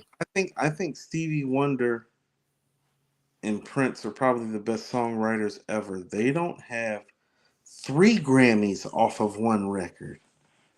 No. Not off of one. It captures everything. So it's so dominant. It captures everything. It captures everything. And hell, man, it might be classic. It might be classic. It just I mean, only time will tell. I think it's a great record. It is hard for me to say that this is a classic record. It is more of a classic moment to me than a classic record, even if the record is classic. Right, it's still more of a classic moment than a classic record to me. When do you categorize or place a song as classic? I think sometimes we give something classic too soon. We give an album classic too soon. We give a song classic. I think it's something. I think here's how I classify a classic. It's something that blows your mind when you hear it because it gives you that feeling that in 20 years it's still going to be blowing your mind. It gives you that feeling and that vibe, like where you hear something in it where you're like, oh my God, like this is a piece of genius that is going to stay and stand with me to the point that musically when you listen to it, it gives you chills. And so this doesn't, and that's what I've always said about him. I've never knocked him or knocked his career. I'm like, well, the only album that does that for me is Good Kid, Mad City. And I still feel that way after all of this because it's like, no, it doesn't give me that. It doesn't give me that chill. It doesn't. Like, it's one of those things that you can't recreate. Like one of my mentors taught me that you hire what you can't teach. You know, there's an intangible quality that comes with classic albums, that comes with classic moments that's truly, truly hard to recreate because it's so authentic and it's so organic.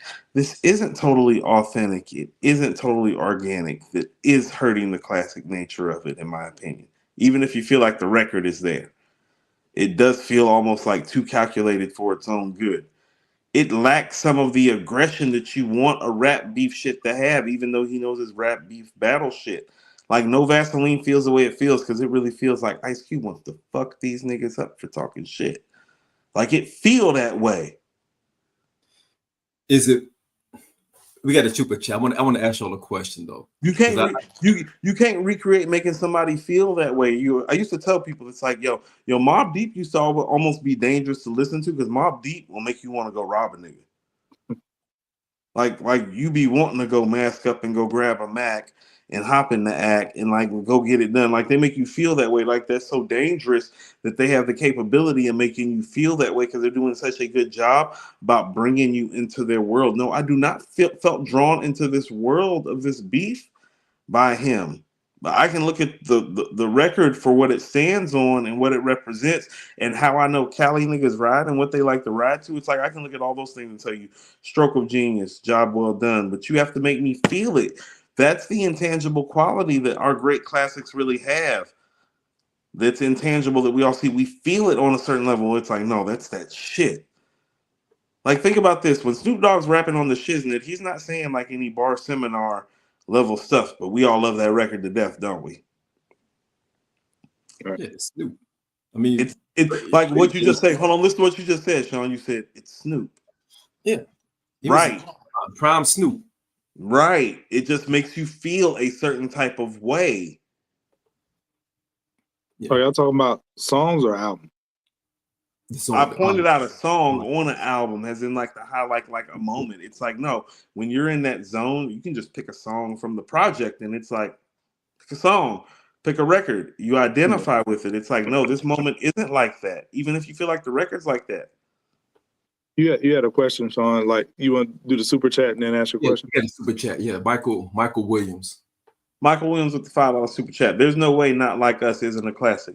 Cultural impact alone makes it one by default, and it's the cornerstone of a historical battle. That's fair. That's fair. That's right. I didn't say it wasn't a classic. I didn't say it wasn't a classic. Yes, that's fair.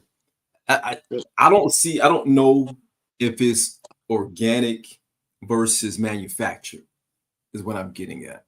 Because if you think about some of the classic records that were organic, you think about, I don't want to compare it to Thriller by no means, but remember Thriller, the song was like the third or fourth single off Thriller, the album. And when that song dropped, that album saw like with a 200% bass point jump. and took it out the stratosphere. Like it went crazy after the song and video dropped. But the video, it gave people connected to it. Right. It was a moment that people connected to. It was an organic moment. Like they didn't know when they made that Thriller video that was going to be the organic moment that people connected to. Yeah. Like they didn't know that. They had records. They had Billie Jean. They had everything. They had Billie Jean. Like it wasn't Billie Jean that made Thriller pop. The video to Thriller made Thriller pop. Thriller made Thriller pop. Thriller, the song, don't have shit on Billie Jean. No. People identify with the moment. I'm just asking. I don't hold it as high as the accolades are being given right now. So you're talking about Not Like Us as a song, like a diss record. Do you all not have a top 5 all-time diss records? I don't. I personally don't. I do. Hard. I mean, if I'm going to be objective, just like we were talking about Get Rich or Die Trying earlier, the impact of it being so large that it's hard to ignore. I would tell you personally, for me, it probably wouldn't even make my top 15. But about the impact, personally, the impact changes it. But the impact puts it easily in the top 10 and arguable for the top 5. Because I mean, the only records that I can tell you just offhand that I tell you are just superior diss records that have the impact enough that come with it to withstand are No Vaseline, Ether, The Takeover, and The Bitchin' You. So that's I'm taking.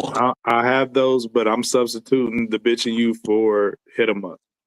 Those the only 4 I have above this. Okay, so how about this? This is how little I think about Hit 'Em Up. I actually prefer Not Like Us to Hit 'Em Up. I keep telling people Hit 'Em Up's not a good record. Like if you're familiar with Pop's catalog, that's not even like a top 50 record. But if we keeping it consistent with the impact and what it did at the time, like Hit 'Em Up was major. Those the only, and if somebody has Not Like Us over Hit 'Em Up, I'm not mad at that. But I think those are the 5, like whatever order you have them in: Ether, No Vaseline, Takeover, Hit 'Em Up, and Not Like Us. Like the story of Adidon was pretty damaging, and Pusha surgical with his lyrics. But I gotta take points off if it's a not original song. You know what I'm saying? I don't love that record like that anyway. This is what I mean about personally. I would slide it back. It's like, oh no, I love Drop a Gem more than I love that record. Not direct enough. We knew it was talking to, but it's still not direct enough to make the top 5. And I love that record. And for Pusha, I've said this from day one. If he does that over original music, we're having a different conversation. Like that record is top 5. I don't know. See, that's my thing. I think I prefer Infrared and Exodus to Story Adidon. Like that's me personally. But the knockout blow was Adidon. If you take the level of impact over original music, we have a different conversation. See, the impact didn't have nothing to do with the record. For me, I do care about how the record sounds. Like for whatever people think about the Takeover as Nas fans, it's like, oh no, that record sounds brilliant and beautiful and wonderful. I see what you're saying though, Coop, because like lyrically, like if you look at Exodus, his Exodus record, you look at Infrared, those are very much Euphoria and Meet the Grams. But you know what I'm saying? But it ain't always about lyrical miracle stuff. You know what I'm saying? You have to put out a good record. Drake, wait 1 second. Drake laid the blueprint for Kendrick with Back to Back. Well, no, you're forgetting about the blueprint because when you're holding Not Like Us so high, no, The Bridge Is Over is better than Not Like Us because that's actually the original Not Like Us. I'm not mad at Bridge Is Over being in the top 5, but as far as like a record ringing off, I can give you better diss records than Not Like Us. The Bridge Is Over is way more devastating. Like literally, he buried a whole important borough until Nas showed up. That is bigger than what Kendrick is doing. But as far as like a diss record ringing off in clubs and different settings, I don't think it's been a diss record to do that since Back to Back, and before that Hit 'Em Up. I think those are the 3 that rang off in different areas. See, but you got to think about it. It's like, oh no, The Bridge Is Over is still getting played in the 90s. It's an 80s record. That's what I'm saying. It's like, well, it's easy to say that. It's like people forget The Bridge Is Over was getting played like Literally. And Shawn can 10 speak to years. that firsthand. Like, Nah, felt the way. I don't want to. I don't want to speak to Right. so firsthand. Nigga ruined. No, I'm not joking. Like, wasn't nobody talking about Queens after the bridge is over till Nas popped up? Like, just keeping it fun. Outside of LL making Mama Said knock you out. Yeah. But before that's another dope one too. But before we go on, I wanted to say something because you was talking about classic Phil Coupe. I was thinking while you was talking, like, I think I've always subscribed to the fact I don't believe in there's no such thing as an instant classic, because I can't think of any record that I could, like, as far as a full album, that I consider a classic that grew on me till you say, you know what? I think that's a classic after so many years because enough time has passed or whatever. Every album that I consider like a 5 mic classic, I knew that within the first time listening to it because it provided me with a certain feeling that lasted going. But then we try to like battle with ourselves and like convince ourselves like, well, is it or is it not? We'll start picking apart the track list. Well, this is a skip. So can it really be classic with a skip? Can it not? And then we do all these things because we say we don't want to be prisoner of the moment. But anything and everything that I can think of that I've ever considered a classic album has always gave me a certain feeling from day one. So that negates the fact that there's no such thing as an instant classic. Like we just talked about Jay-Z or whatever. Blueprint, I was worried. I was like, he killed Nas with the takeover and he got a classic album to boot the first time I listened to it. I said, this is Jay-Z's best work outside of Reasonable Doubt. After one spin of that record, I've told Shawn that a million times. Like, one spin, classic, stamp. I think it depends on how you define a classic in terms of that. I think the classics that you were talking about are classics that have that all-time greatness to them that's just hard to deny, where you know that you're witnessing something special when you listen to it. I do think that there are other albums that are classic that grow on you over time, where you go back and listen to the music and be like, you want to know what? That was a really special moment. And we probably didn't recognize how special the moment was. I'll give you an example. The Roots with Philadelphia Half-Life. That was one of those moments because the Fugees were having a moment. Nas was having a moment. Redman was having a moment. Outkast was having a moment. Tupac was having the moment of all moments. Because all those moments were happening, those guys made an end-to-end player with a banger with some of the best guest appearances in the 90s. Think about this. They had D'Angelo, Q-Tip, Bahamadia. Like, this is all from a group that only released one major album. Like, they had hitters on that first, Commons on that record. It just got overshadowed. But I call those cusp albums. Like, it's a lot of albums that's on the cusp and maybe over time.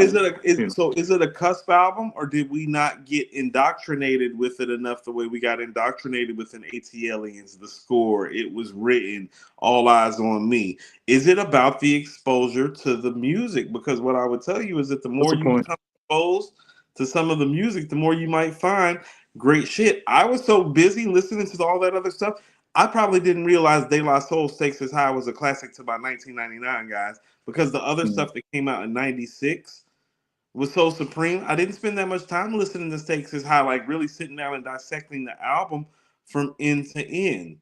Because no, I was listening to It Was Written for months on end. I was listening to Reasonable Doubt for months on end.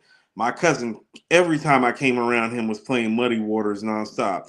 ATLiens was playing everywhere in Charlotte all the time. So those are the projects that I heard. So by the time I had made it to the Roots, made it to the Fugees, I was like, oh man, it's like, fuck, I just missed like, oh shit, like I didn't even know. Yeah, we used to sit with albums longer back then. So I think it's kind of hard to gauge because now people declare instant classics, but they only sit with them for about a month and then don't go back to them. What I'm saying is, like, I just found that any rap album that I listen to that I considered a classic off the bat because of what you pointed to, the feeling of it, and like you're witnessing something great. Like when Kobe was locked in scoring that 81 points, like, you know what I'm saying? It's like, you know that something amazing is happening as you go through the track list. Like you listen to Stillmatic, it's a highlight reel from, you know what I'm saying, that on their beginning to end. And Get Rich or Die Trying, joints like that. But if I felt like that initially, I still felt like that over time. So I just don't think that, it's a lot of credence in saying like, well, you can't call something classic off the bat because not enough time has passed to gauge it. I think it's a loaded conversation, but I think from a feeling perspective, like you talked about, I think when something's classic, you when get the it comes chills. on, like when the intro to beat comes on, when Right. What Up Gangsta comes on, Stillmatic intro, like Stillmatic, like I mean, if you come out the gate like that, you got to fumble the bag. But there's a difference between even like when you hear an intro to a classic album, like it after a while. That's a Like fact. when you're younger, it might be harder for you to identify, but when you're listening to a Stillmatic and you're 20 years old, it's like, oh no, that it's special. When you hear What Up Gangsta, it's special. When you hear the last time I got that feeling was listening to KD3. When I put it on, I was like, yo, Get a Reporter, it's cool. But from legit on, I was like, the way he's pacing, like he's going to do it. This is another classic record, you know what I'm saying, for Nas's catalog. Like, and that was a feeling.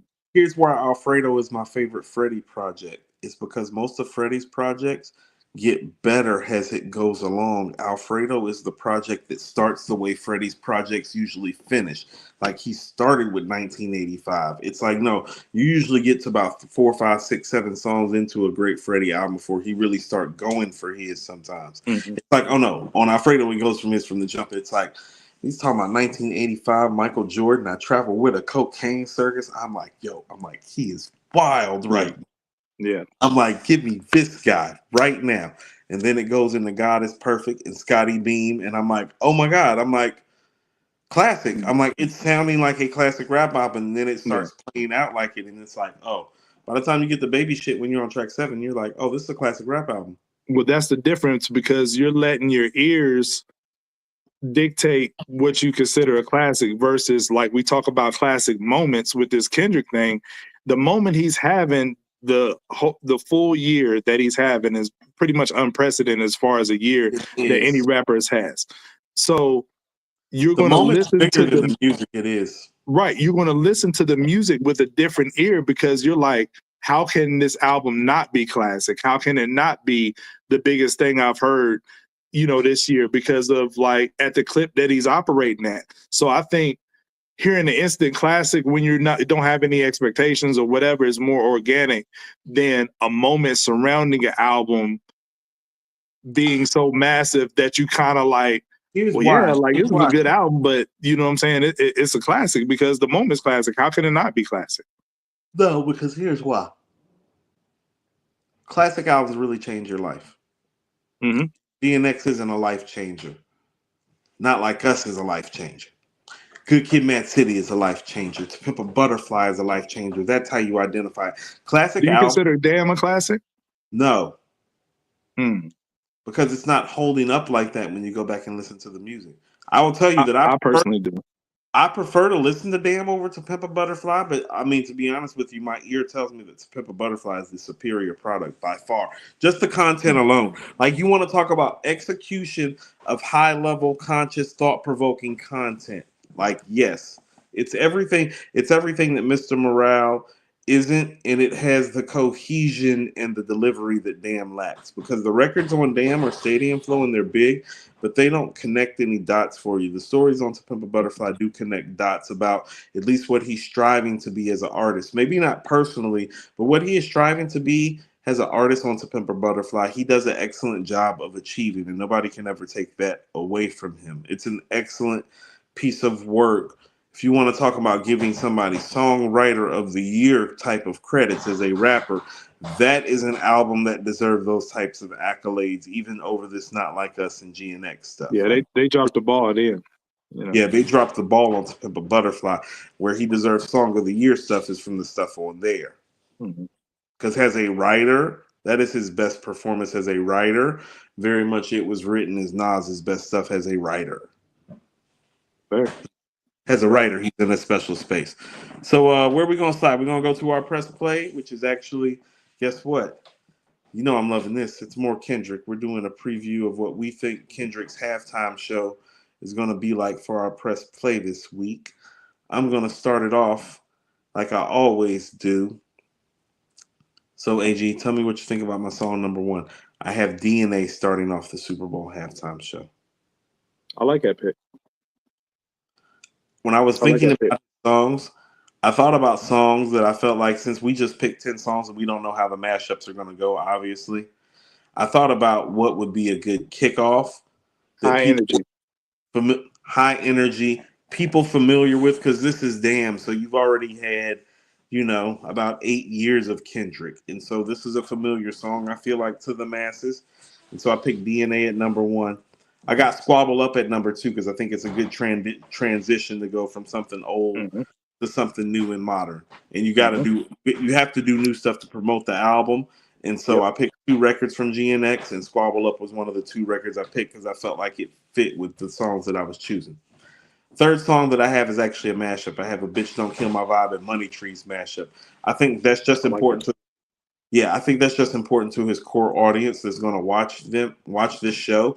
But I also feel like you have to get to those people early so that you don't lose them. If you play too many of the big Kendrick crossover records, you might lose some of that core base. And so you have to play a record like that early to keep your core Kendrick fans in there right now, I feel like. So I have the Bitch Don't Kill My Vibe Money Trees mashup. Number four, I got Humble off of Mm-hmm. Damn.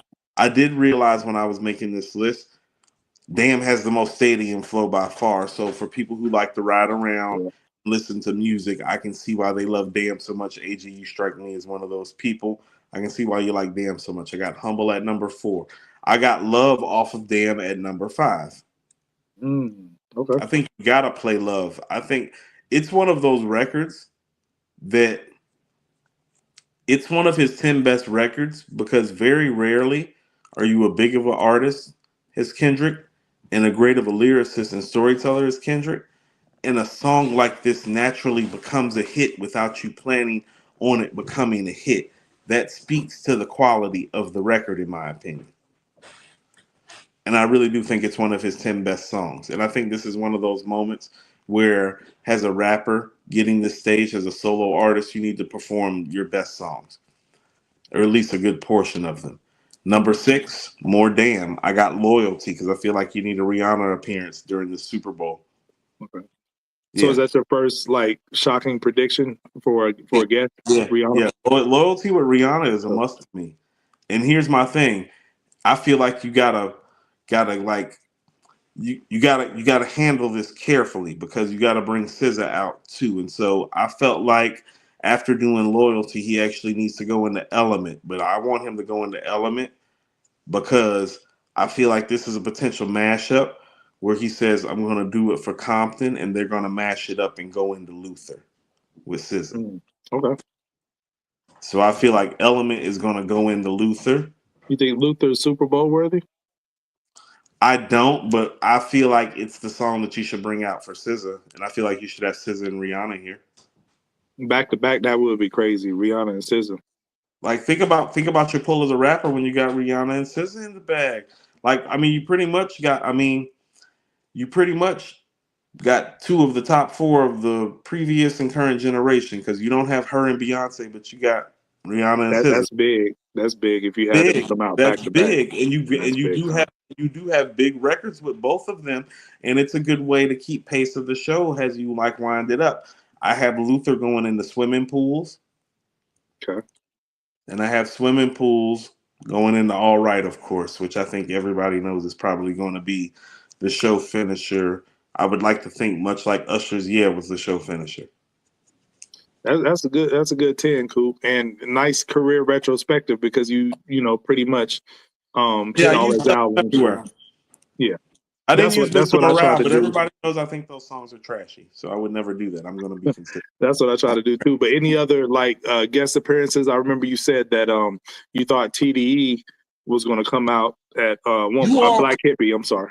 You all kind of discouraged me from that thought, and then I really did start asking myself, well, what record, like, what do they have a symphony type record? No. Like that's what I use. Like it's like that Clicks and Cruise records. It's like, do they have an international players anthem? It's like, nah, they don't. They don't have anything like that. And so unless you're gonna do Unless, I mean, I know Kendrick did a lot of the reference track for Win. Unless you're gonna let J Rock come out and do a piece of Win, and let Schoolboy come out do a piece of Collard Greens, and then it becomes that point where you're being funny. It's like, well, those are the two biggest records I can think of from that camp outside of Kendrick, and then it's like, well, where about the rest of the crew? It's like, what Ab Soul record you gonna let Ab come out to? It's like inviting the whole crew kind of means inviting the whole crew. Do you have big enough records in that crew for you to do that? And then that brings me to the fact that I realized, man, these guys to be a crew really didn't collab like that. And Kendrick alluded to that on Hard Part 6 record. So He did. It's like, well, you niggas really didn't do records like that together for that to be a thing. And y'all kind of put me onto that and got me to think about it. So I don't think that we're going to get that. okay, fair enough. Dope 10 though. You ready for mine? Yeah. Let me hear it. All right. So for number one, what I envision for that is, I thought he would stay away from it, but with all the Grammy wins and everything else surrounding it, I think he comes out to Not Like Us.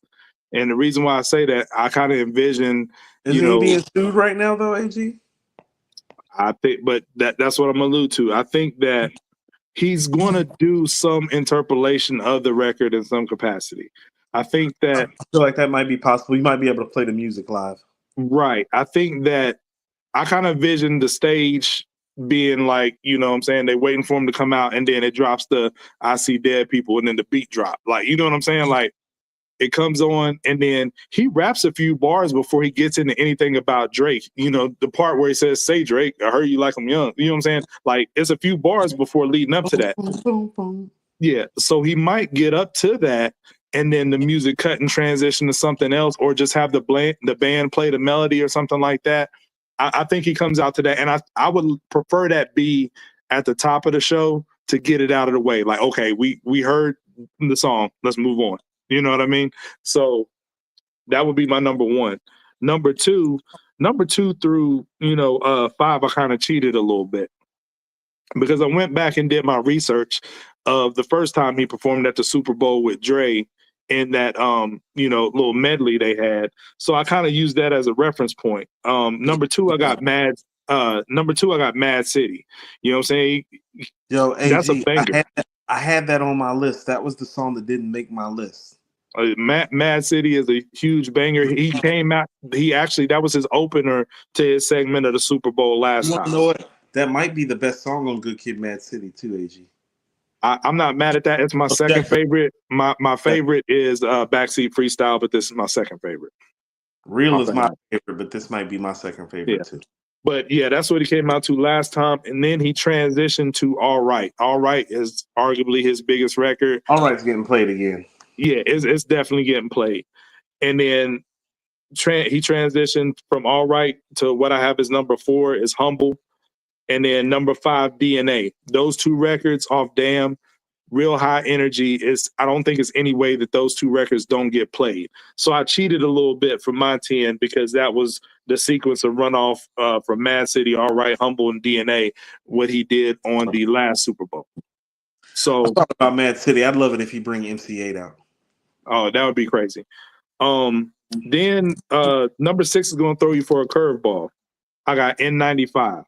Like I said, actually, no, AG, that didn't. That was the one song from Mr. Morale that I thought about putting on my list because I had to give it some consideration, because I realized that this is a political game and he needs to get streaming numbers from all his albums, and so there might be some Meech project. I just have to be consistent with how trashy and assy that album is. It's trashy and. But I love the record because it's high energy, and I think that it would fit good in the set list.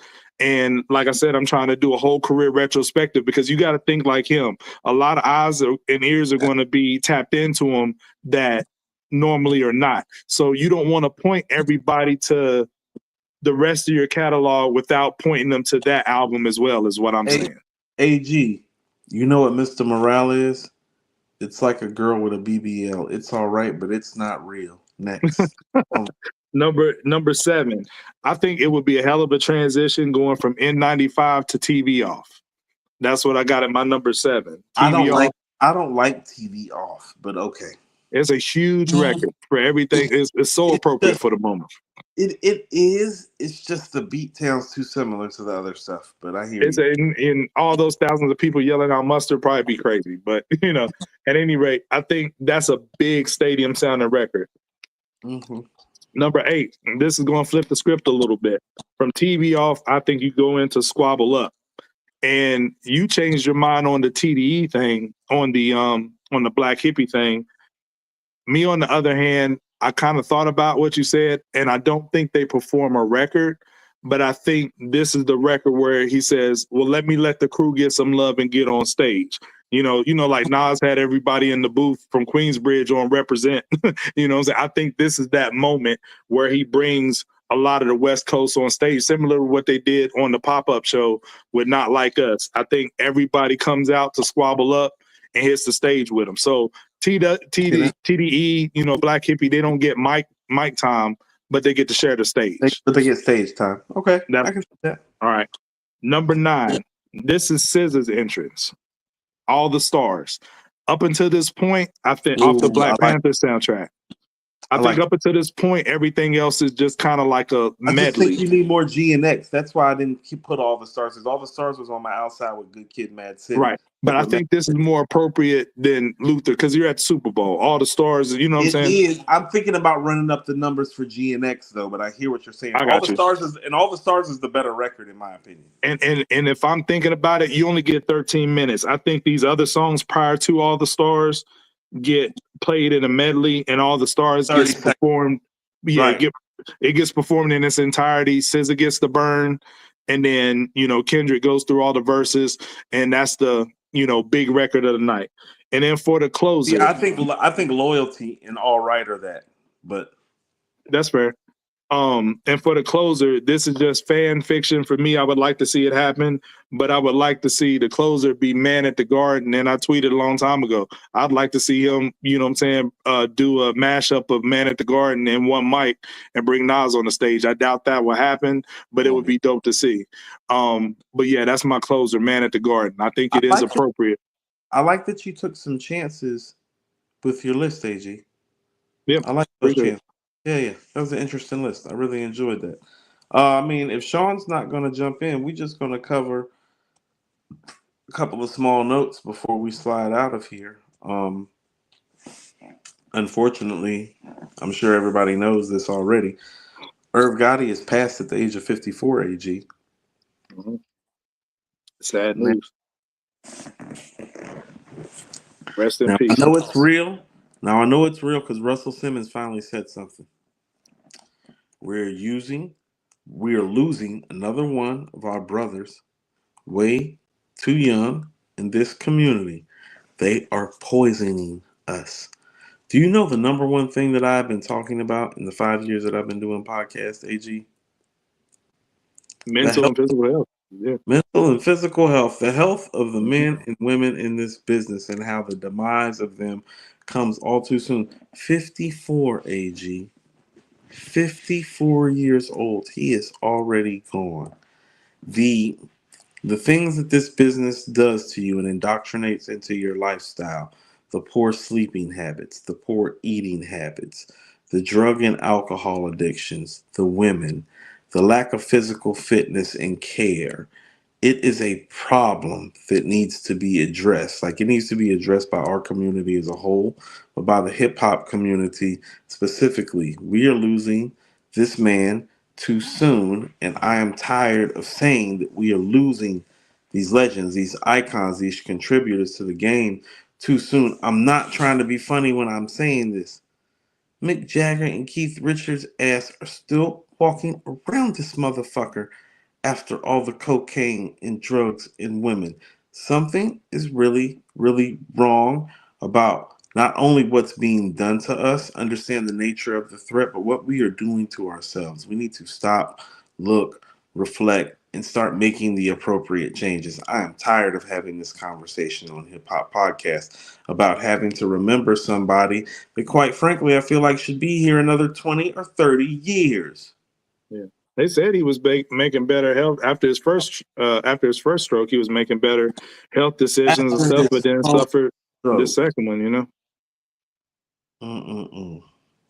It's tough. But Irv has had a lot of contributions to hip hop. Like if you're a big time DMX fan, Irv is instrumental in DMX's career. If you're a big time Jay-Z fan, yeah, you know what I'm saying?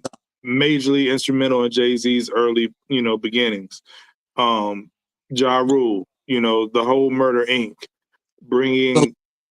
So Def Jam had 2 legendary runs. Irv is the main man responsible for the second legendary run because he's the man that is responsible for putting Jay-Z, Ja Rule, and DMX in the Def Jam building more than anybody else. If Def Jam is the greatest rap label that ever existed, which by most estimations and evaluations over a course of time has proven to be, he's just as instrumental as anybody that ever walked through the door, because the numbers that Ja Rule, DMX, and Jay did, ain't never one guy brought 3 people into the door of no rap label nowhere that done did numbers like that. That's what I mean about losing him too soon, because what gets lost in the fodder of 50 being petty and of Ja Rule, losing this battle to 50 and the Murder Inc. heist and being involved with Supreme and all this is his contributions to hip hop.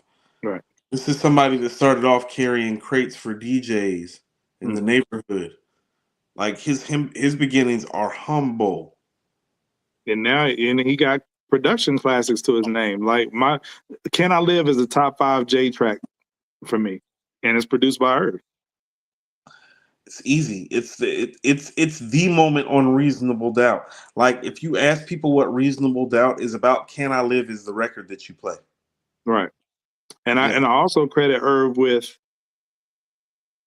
bringing something to the forefront that was right in front of our face before. Like during that era where Murder Inc. was thriving, prior to that, a lot of our biggest records were R&B and rap collabs. You know what I mean? But he decided to go out, get the talent that's Ashanti, bring her in-house, and you just got hits being churned out by Ja Rule and Ashanti with that R&B and rap formula that we knew and loved before that, but nobody did that within their same camp. If that makes sense. This is what's crazy about it. Irv's a street dude. Yeah. Even Bad Boy, like, Big would get on like Total Records in 112. He flipped his formula. No, his shit is Can I Live and Get At Me Dog. Like the records him and Ja was doing, that's what I mean. Yeah. Like that's one of the more tougher feats in hip hop history. The way Ja and Irv flipped the game, them ain't the type of records them dudes like to make. Right. They did that because they seen where the paper was at and they peeped the weakness in the rap game and sowed it. To quote Tupac on Hail Mary, they peeped the weakness in the rap game and sowed it. Irv was great at that in his time. He's the one that took Leor Cohen to DMX while DMX was sitting in a hospital bed with his jaw wired shut because some niggas he had robbed had jumped him and fucked him up. When people tell the story about DMX rapping with the wire through his jaw, they forget they forget how the fuck Leor Cohen got up there. You know how Leor Cohen got up there? Irv Gotti is how Leor Cohen got up there to see DMX. You get what I'm saying? That's why, like, when you lose guys like this so soon and so fast, the way the news cycle works, they don't have time to become legend and icon and icon and reach icon status fast enough for us to really revere them. This is what happens when you die young. Yeah. Like it's so rest in peace to Irv. Yeah, rest in peace to Irv. Yep. I don't know. I think that about covers it, man. Yeah, I think we're good. I think Shawn had to dip out, but rest in peace to Irv Gotti. Appreciate everybody for pulling up to Hip Hop Talks tonight. We got more coming. We'll be staying current and staying brand new. My new show, Unwrapped, is coming soon. Shout out to Andrew Mira Music. Shout out to Shawn behind the scenes. Shout out to Hip Hop Talks. Make sure you click like, subscribe, share. Almost 2K. AG, any parting words of shop? Yeah. Go ahead and get us to 2K. Yeah, almost 2K. For real. Like, subscribe, and share. One more super chat before we get out of here. This is actually a good way to leave. Michael Williams with the $5 super chat. Is Daytona better than Magic? 2 of the best projects under 30 minutes. I think it's a photo finish. Like I think that's a tough one.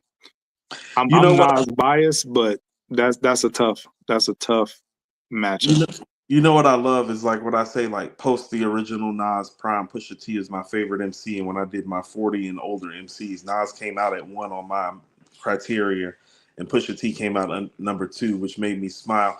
I'm like you, this is a photo finish to me. And so what I will tell you is that it is actually the last couple of tracks on Magic that put it over the edge. It's the truth. Mm-hmm. It's the closeout record. Yeah. Yeah, dedicated, and the truth like actually closed the deal. Because if you actually go record for record, it's like, oh no, it's hard. But you get 2 bonus ones on Magic. You know, it's literally neck and neck. I think the truth is the separator because the truth is the best bar seminar between both projects, even though the projects are close. And so I like. Go ahead. I was just gonna say we're talking about the mic performances. The production is real close as well between Kanye and Hit Boy. No. Yeah. I'm talking about all of it. The production between Kanye and Hit Boy is comparable. The mic performance between Pusha and Nas is comparable. I'm gonna call the production a draw. I would tell you that I personally would probably prefer to rap over some of those prime Daytona beats. The best Daytona beats to me are better than the best Hit Boy beats on Magic, but I feel like Magic is more fitting to the artist. Like Hit Boy did what Nas does well more than Kanye did what Pusha does well, even though Kanye did an excellent job. It's not to take anything away from Kanye. I just think Magic is special like that, and I think the bar seminar on the truth on both verses is special like that. That's the splitting hairs part. But for me, those 2 records and Alfredo and Victory Lap by Nip. Yeah, Victory Lap song. Yeah, all 4 of those. That's all in the same pot for me. Like those are my. You said how the records end. Who do you think came out the gate swinging the hardest, Nas or Pusha? You know what I'm saying, with the intros. As much as I love me some Speechless, If You Know You Know is the better record, AG. You think so? I do. If I'm being objective about it, because If You Know You Know has more timeless legs and themes, and I always give Nas the credit when he does timeless records and themes, and the timeless theme to If You Know You Know is bigger than Speechless. Mm-hmm. Yeah, both of those tracks are real strong. And I inherently do think the beat is better. I love the beat to If You Know You Know. Yeah, the opening bars of both tracks are crazy. So, but yeah, that was a good question. Opening bars, the bar work by Nas is better, but the record's not. Yeah, yeah, good question. That was a dope super chat. Appreciate it. Yeah, that was a dope chat. All right, check us out. We got more stuff coming soon. I don't know if you all noticed, we've started airing Mirror Music on HipHopTalks and HipHopTalks on Mirror Music. Look out for the new episodes from Mirror Music. Look out for new episodes and shorts from HipHopTalks. Be looking out for Unwrapped by Coop coming soon. Salute to everybody out there in the pod world creating new material. Peace, y'all. Peace and love.